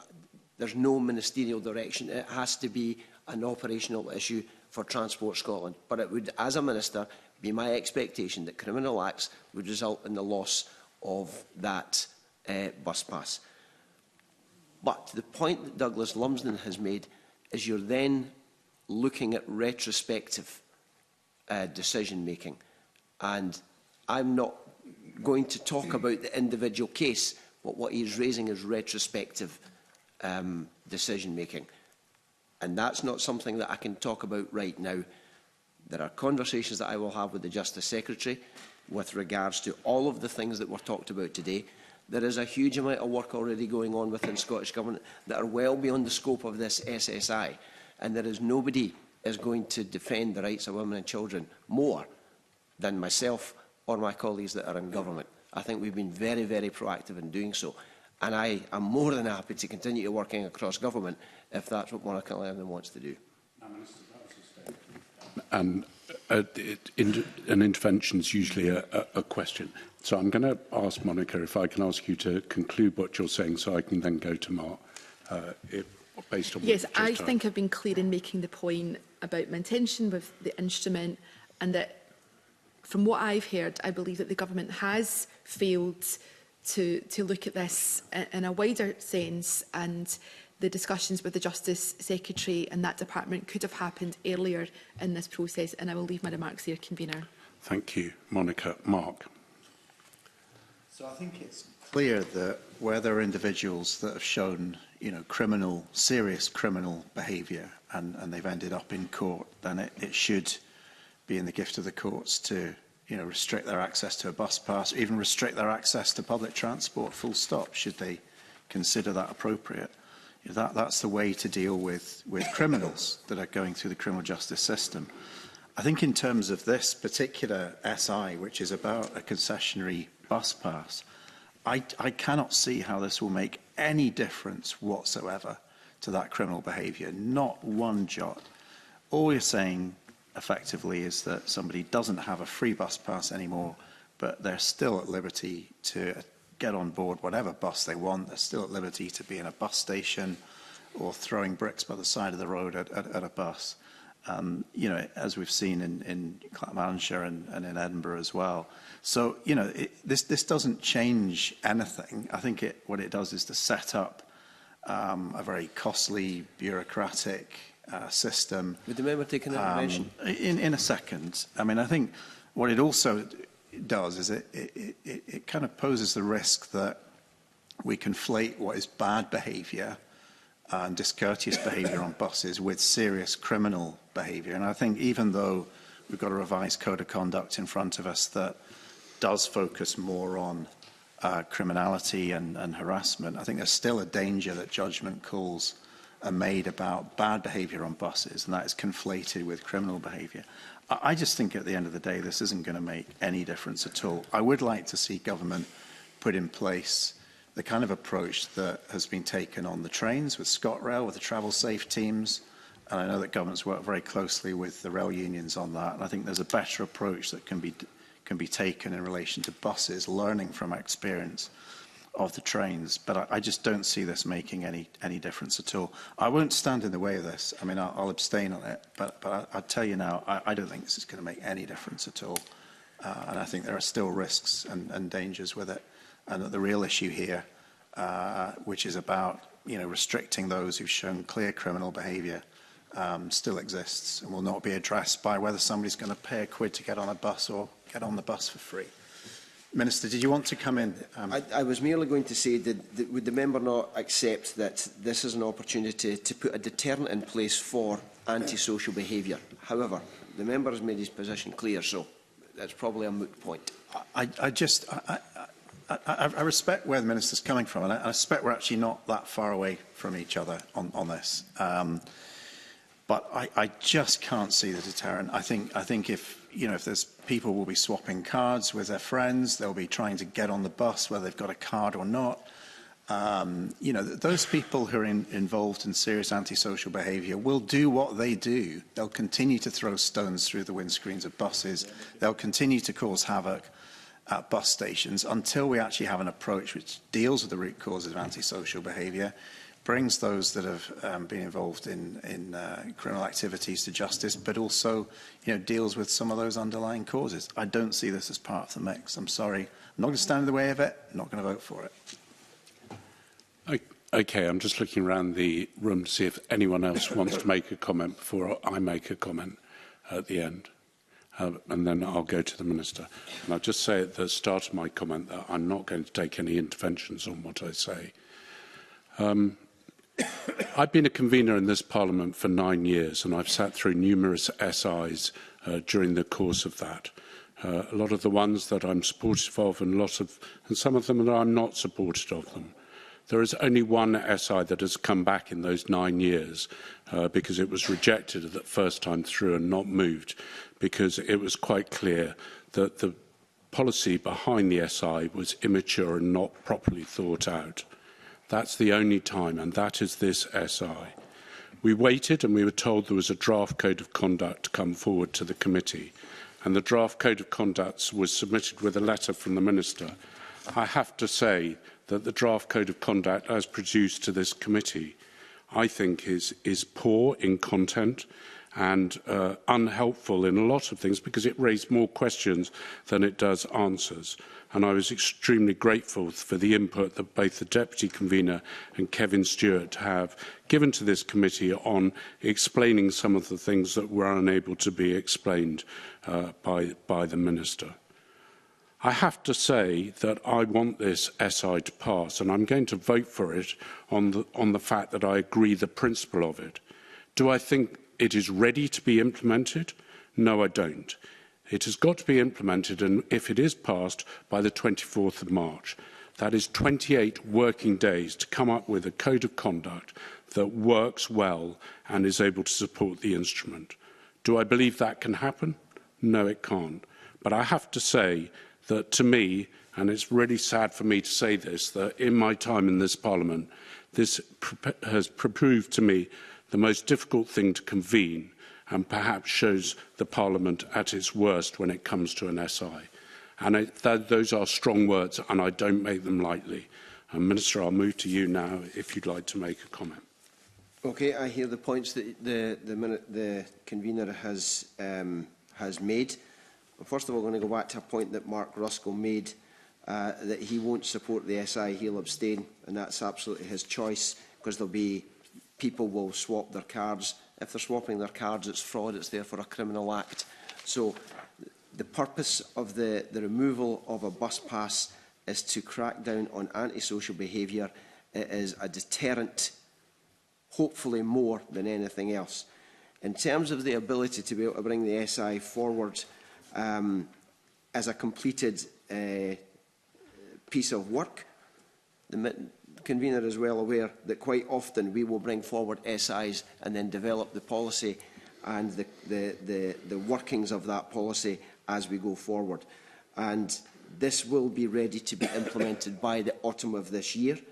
There was a demand to have this SI laid to put the message out there that antisocial behaviour on buses will be tackled. This is the first stage of it.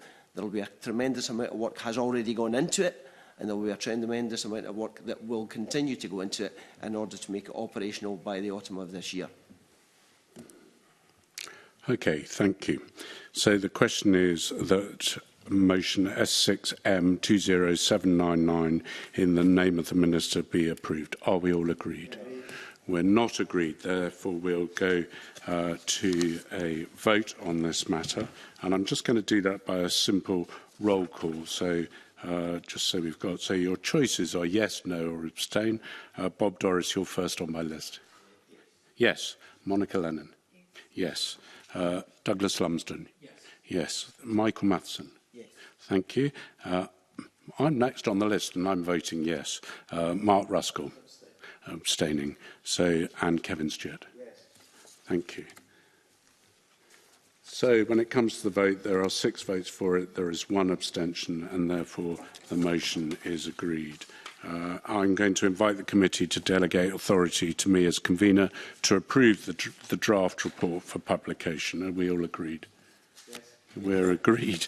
Gosh, I thought you were all going to pause then. Thank you, Minister, and thank you for your officials. And I'm now going to suspend the meeting till 12:30 to allow changeover of witnesses. Thank you.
Welcome back to this meeting of the Net Zero Energy and Transport Committee. Item 6 is consideration of a further draft statutory instrument, the Conservation of Habitats and Species Offshore Wind Miscellaneous Amendments Scotland Regulations 2026. The Delegated Powers and Law Reform Committee have made no comment on the instrument, and I welcome to the meeting Gillian Martin, the Cabinet Secretary for Climate Action and Energy, and her supporting officials. There's Joel Hankinson, the Head of Energy Act Implementation, Offshore Wind Directorate, and David Moffat, Solicitor for the Scottish Government. The instrument is laid under the affirmative procedure, which means it cannot come into force unless the Parliament approves it. Following the evidence session, the committee will be invited to consider a motion recommending the instrument be approved. And I remind everyone that officials can speak under this item, but not under the debate that follows. Cabinet Secretary, would you like to make a brief opening statement? I'll try to be as brief as possible. Thank you for the opportunity to do that. Under the current habitats regulations, projects affecting protected sites must secure compensatory measures targeted specifically at the impacted habitat or species. But in practice, only a limited range of measures can be evidenced to the standard, creating a significant constraint for offshore wind development and putting climate and energy security ambitions at risk. So as a result of the passing of the Energy Act, which was introduced by the former Conservative government and delivered by the current Labour government at UK level, we can now bring forward this statutory instrument, which introduces a more flexible approach but with strong safeguards. The core habitats regulation assessment remains. New environmental safeguards will be brought into place, and projects with potential adverse effects must still secure robust compensatory measures. The statutory instrument enables compensatory measures that support the wider UK Marine Protected Area network, not just the impacted feature, and additional safeguards including the establishment of a compensation hierarchy to prioritise like-for-like measures but enable wider alternatives where they are appropriate and offer enhanced ecological benefits. We will publish guidance on how to apply the legislation and the hierarchy, and will review both regularly to ensure that the framework remains robust, transparent, responsive to new evidence. The guidance has been developed collaboratively with the UK Government and key stakeholders to ensure that it's grounded in scientific and industry expertise. The SI applies to Scotland's inshore region, with a corresponding instrument to be brought forward by the UK Government for offshore waters. And the two instruments have been designed to align closely, and the guidance will apply across both inshore and offshore areas to support a consistent joined-up approach. And I'll leave it there. And I'm going to come to the Deputy Convener, who's got the first question. Michael. Thanks. Good afternoon, Cabinet Secretary. I think this is an important step that's been taken forward, given the challenges that the previous regulations have provided for projects and their development. I suppose one of the key issues is going to be the governance process that's going to be put in place for the decision-making around where mitigations can be put in place out with a particular project in itself, and how that will be managed and prioritised. And I wonder if you could maybe just say a bit more on your thinking about how you see that governance process is operating in order to make the decision on where an alternative form of mitigation could take place, and also how that will work on a four nations basis, given there's a possibility of mitigations taking place across the whole of the UK. Yes, so in terms of how it will work in practice, obviously the governance associated with it, there's still the consents process as normal. This is just about the habitats regulations and the compensatory part of any kind of application for consent. So at the moment, developers will have to produce plans on what they intend to compensate on and the data associated with that. And what the difference around now is that they will be able to also include wider measures. But the hierarchy is very important in this. The hierarchy still has at the top that they must consider like-for-like measures wherever possible and applicable. But they may be augmented by other measures that are in Tier 2 and Tier 3 of the hierarchy as well. And obviously the Marine Direct consents unit will be analysing all the data that's put forward and the plans that's put forward as a result of that. Also, developers will be able to be getting advice on that from the Marine Directorate, but also from NatureScot as well.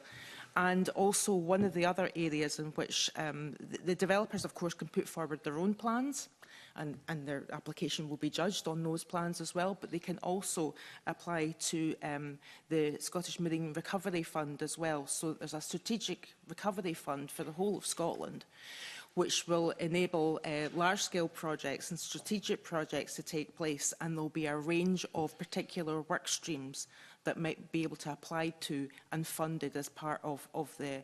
And so the decisions that are made on the habitats regulations and have due regard to this hierarchy will still be made by MD Locke, but will be coming to ministers with all the advice as it is normally. Okay, so just, and I think the hierarchy is helpful in trying to understand part of this process. So in determining that that there will have to be mitigations out with the project directly itself to offset the habitat impact that the project will have, who will make the decision on what that should be? Will that be, who will put forward the proposal? Will it be the developer who will put forward the proposal on, for example, we're planning to do stoat or rat eradication in a particular island, or will it be that they will accept that they can't mitigate it all within their particular site, and they will then seek advice from a third party through the Scottish Government to direct where that what the mitigation should be? Just trying to understand what that process looks like. The developers, so the developers will be putting forward their own plans, but of course their own plans might not be sufficient, or they might discover as they're putting their, as they're working to put forward their plans, that there is not enough compensatory and like for like at the top of the hierarchy in order for them to deliver adequate compensation. And they will engage, and I can bring in Joel on this because he's been working very heavily on the governance and the policy around this. They will be able to engage with the Marine Directorate, but will also be able to engage with NatureScot, and of course both of them will have an impact on what the Marine Recovery Fund is going to deliver well as well, so they'll be able to suggest mitigations. But Joel, I think, might have some more detail on that. Yeah, so offshore, well, there'll still be two alternative ways that strategic compensation or compensatory measures could be brought forward under the new regime. So the ability for offshore wind developers to individually propose compensation to offset their adverse impacts will remain. They can bring forward either wider measures or like-for-like measures, and they'll go through the ordinary consenting process as part of that, engaging with, as Ms Martin was saying, MD Lot, statutory nature conservation bodies, to understand that.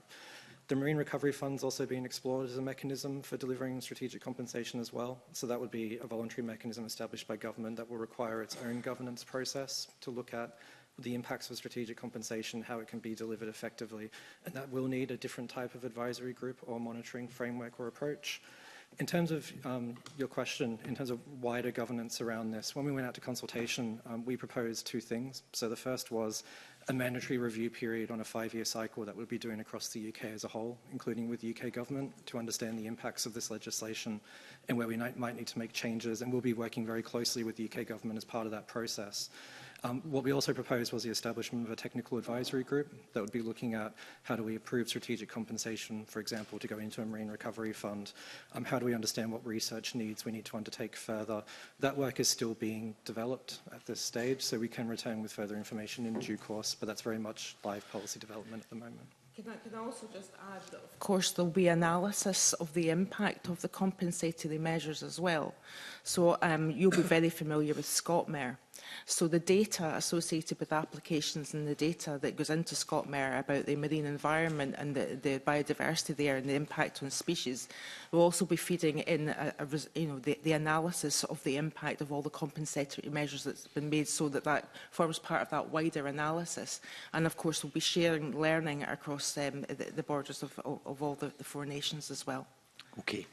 And my final question in this area as well is that how are we going to... There are only so many mitigation measures that can be put in place. So there's only going to be so much that you can actually do in terms of mitigation.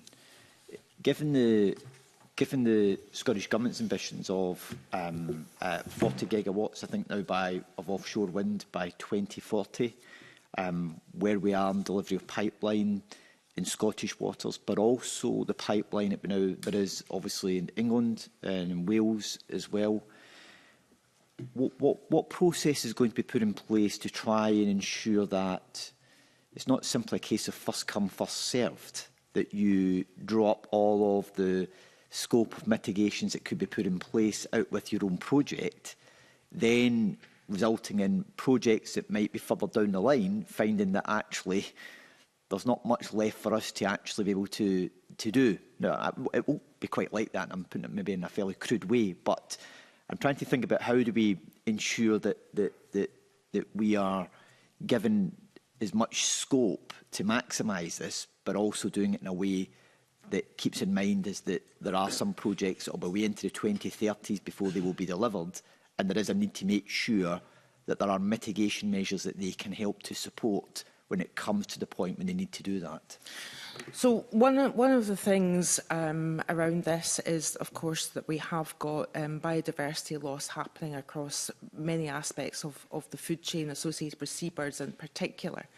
So as data improves and as science develops, there will be, I imagine, there will be more suites of measures that might be able to be taken in order to protect seabirds from the various stresses that they face. Obviously, again, that knowledge sharing is going to be very important in that. We also, as I say, will be looking every 5 years as to whether or not this is workable. And I think that's really important because you make an important point. It's obviously that there are areas of work that can be done now in terms of a like-for-like basis. Will they be sufficient to stop the decline in seabird population? Possibly not, but will there be other measures that come through that might actually have an impact on the seabird population? Certainly this is way into the future, but we could be looking at even some strategic stuff around avian flu, for example, and the impacts, predator eradication, the impacts of them, some of the invasive species work, which seems to be is very time-consuming and very costly, and requires an approach that will take decades to keep on top of. So, and they are, I mean, invasive species eradication and management won't be something that will be able to be fixed in the next 5 years. It will require constant maintenance, and that is actually a like-for-like piece of work. And it won't just have to happen in that geographical area where the development is. It could be happening across Scotland where we have the particular type of species, maybe nesting or maybe breeding and nesting or feeding from. So there will be quite a lot of scope. But of course, the other thing is, of course, it's the entire UK marine protected area network as well. We are further ahead in terms of our marine protected areas in Scotland. And of course, species don't care about borders. Where they are and where they move to could be any parts of the UK waters. So that's why this strategic approach might actually yield more ambition in terms of taking away the stressors to marine life. Okay, thanks. Next question comes from Mark, and I'm sure I don't need to remind everyone about the time, but the clock's not stopping for me, never has done. But time is marching on. Mark has covered some of the areas I was wanting to go into and listen to the responses. I just really had one question, and I noticed that the consultation was quite divided. Environmental NGOs were not really supportive of this measure, renewable energy and sector very supportive. Some concerns in fishing sector as well. I think, given what you've described in terms of that hierarchy and the need now to look more strategically, how do you see those interests coming together? Because it is clear that, the industry is probably going to run out of options for setting traps on islands to remove invasive species. And, there's going to be a need for some serious investment in ecological restoration across the seas. And that is going to need environmental NGOs and others coming to the table, working with the industry, coming up with some really big ideas, way beyond what has been discussed at the moment. So how do you ensure that that input is there? It's not just a circular conversation with the industry itself. What you have just highlighted is extremely important. So we may have at the moment some reticence from some of the ENGOs about this, but they have to be in the room. And all the stakeholders associated with the marine environment have to be in the room. And one major advantage of that is that the ENGOs and the scientific community associated with them will be able to be working with us on the compensatory measures. Now, the hierarchy at the moment, there's a proposal, and obviously we haven't bottomed out all the actions that might be in the hierarchy, but the actions associated with all tiers of the hierarchy will be done in consultation with all stakeholders. And where there is an ability in the future to redevelop the hierarchy, or every 5 years to look at this statutory instrument again, then there'll be a chance for us to come, we'll be in constant analysis of how the compensatory measures are working and whether there's anything more that we can do. Maybe there might be additional actions that we can be adding into certain tiers of the hierarchy.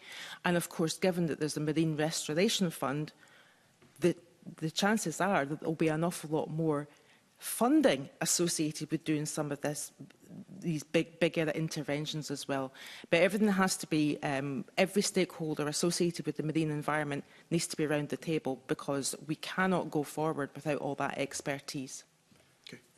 Joel would like to. Yeah, if I could just expand on that a little bit as well. We're currently in the process of drafting our guidance that would underpin the statutory instrument, and we've committed to engaging with ENGOs, other stakeholders as part of that, because we want them to meaningfully contribute to how the hierarchy works in practice and how it can be a meaningful safeguard. At the same time, we're currently taking forward a series of research projects to look at what types of compensatory measures could be taken forward as part of this work. Again, we engage with ENGOs, other interested stakeholders as part of that. I don't expect that part of research that we're doing now to be the end of the story. We're going to have to do more, but as part of doing more, we will still continue to engage with those stakeholders too. So we're fully cognizant of the need that they know things that we don't necessarily know about our marine environment and the positive things we can do, and we can learn a lot from them, and we want them to be part of the journey with us. Okay, thank you. Right. Monica, you have got a chance to come in later on another question. Are you happy to take that opportunity? Do you want to come? Yeah, I'll just wrap it Okay, together. perfect. Douglas, you had a question. The policy note says the policy is anticipated to have a negative impact on fisheries. When I talk to the fishing industry, they're concerned that mitigation for maybe like a wind farm down in the south of England may be restrictive fishing off the north east coast. So what discussions have you had with the fishing industry around that, and how can you try and give them some reassurance that their sector will not be adversely impacted by what's happening here? All the conditions associated with compensation will go into, from the developer, will go into MD law at Scottish Government. And I can't, to be honest, I can't see a situation where the scenario that you've described would actually happen, because we have developments of our own for which we need to find compensatory measures. In terms of the fishing sector in general and the engagement with them, they of course will have opportunities and have had opportunities already to help shape the compensation measures that were being structured through that engagement. We've already been working with them. There will be engagement on the proposed measures, opportunity to provide that detailed knowledge about fishing activity, local marine conditions, and of course we would work with them in any kind of intelligence and data that they might want to help us to provide us as to where species are, fish species are, they are as well. Of course, we need to make sure that we have all marine industries able to coexist. So marine spatial planning is going to be very important in that, and obviously the committee knows very well the work that's been done there. The marine stakeholders in general have been involved in the development of the statutory instrument and all the underpinning policy, because the underpinning policy was done as a result of the Energy Act, and it's been done on a Four Nations basis as well, and they've been able to be input into that as well. So, of course, one of the other aspects of this is that when it comes to any consultation on particular developments, then representatives of the fishing industry can put in their submissions into MD Law as well on a case-by-case basis. So what do you anticipate the negative impact on fisheries to be from your own policy? I think what it's just highlighting is that there is the potential, and that we should, we will work to avoid that as much as possible, so that we can have all marine industries coexisting, and that all these impacts on any part of the marine sector are taken into account by MD Law as it goes through the consenting process. Thanks, Convener. Thank you, and I think that answered my question. So, Monica, I'm not sure if your question's been answered on coastal communities, or whether you want to come in. Yeah, that's been covered, and I'm mindful of time. So just maybe to get a word or two about the role of Nature Scots. We were hearing from them earlier on today. So in terms of the new government's structure around this and working, I suppose, on that four-nation basis, do you see any particular challenges for Nature Scots in doing that work? Well, hopefully, I mean, I wasn't able to see their part of the session, but hopefully they were able to give you comfort that they are preparing for this and that they actually see it being positive. In terms of resourcing, they are looking at structuring their operations to make sure that they have that expertise in-house, so that they can actually be working with developers and making sure that they're signposting them to the best available compensation that might be available to them. So they've been preparing for this. As I say, the Energy Act was taken forward in the last UK Parliament, so it's been a few years that they've been preparing. All the agencies across the UK have been preparing for the eventuality that we're going to have this flexibility and this new hierarchy. And just to expand on that, so SNCBs across the UK, including Nature Scot, have been closely involved in the development of this policy and the approach we're taking. We've had regular discussions with them about what we're trying to achieve and what their potential role could be in it. As I was mentioning previously, we're still working through what that governance structure, that technical advisory group that kind of overpins this could look like in practice, but we very much see a role for SNCBs as part of that process. That's helpful. Thank you. I'm sure the Cabinet Secretary will want to review the evidence we heard from Nature Scot this morning and be convinced that they're ready for this. I'll probably leave it there. Mark, did you have a follow-up question? Fine. Yeah, does anyone have any other questions? Okay, perfect. Thank you. So item 7 then is a debate on S6M 20459, calling on the committee to recommend that the Conservation of Habitat Species Offshore Wind Miscellaneous Amendments Scotland Regulations 2006 be approved. Cabinet Secretary, would you like to speak to, but certainly move the motion? I'll move the motion. Thank you. Does anyone want to say anything? Yes, Douglas. Thank you, Convener. I'm going to be very brief because I know that time is against us, but I find it very difficult to actually support something that says in black and white there'll be a negative impact on fisheries. I do have concerns about the governance arrangements as well that the Deputy Convener was asking about. I don't think they're all there yet. Maybe that's not to be expected, but I would like to know more about that, because I do have a concern that all compensations that's available could be used up in Scotland for projects that actually are in different parts of the UK. Now, you may think that's okay, but I think especially when I'm thinking about the fishing fleet, I do have concerns that they will be impacted for things that are taking place miles away, and it seems to be that the only compensation that they'll be entitled to is that measures such as marine litter removal. So I think if there is going to be an impact on the Scottish fishing fleet,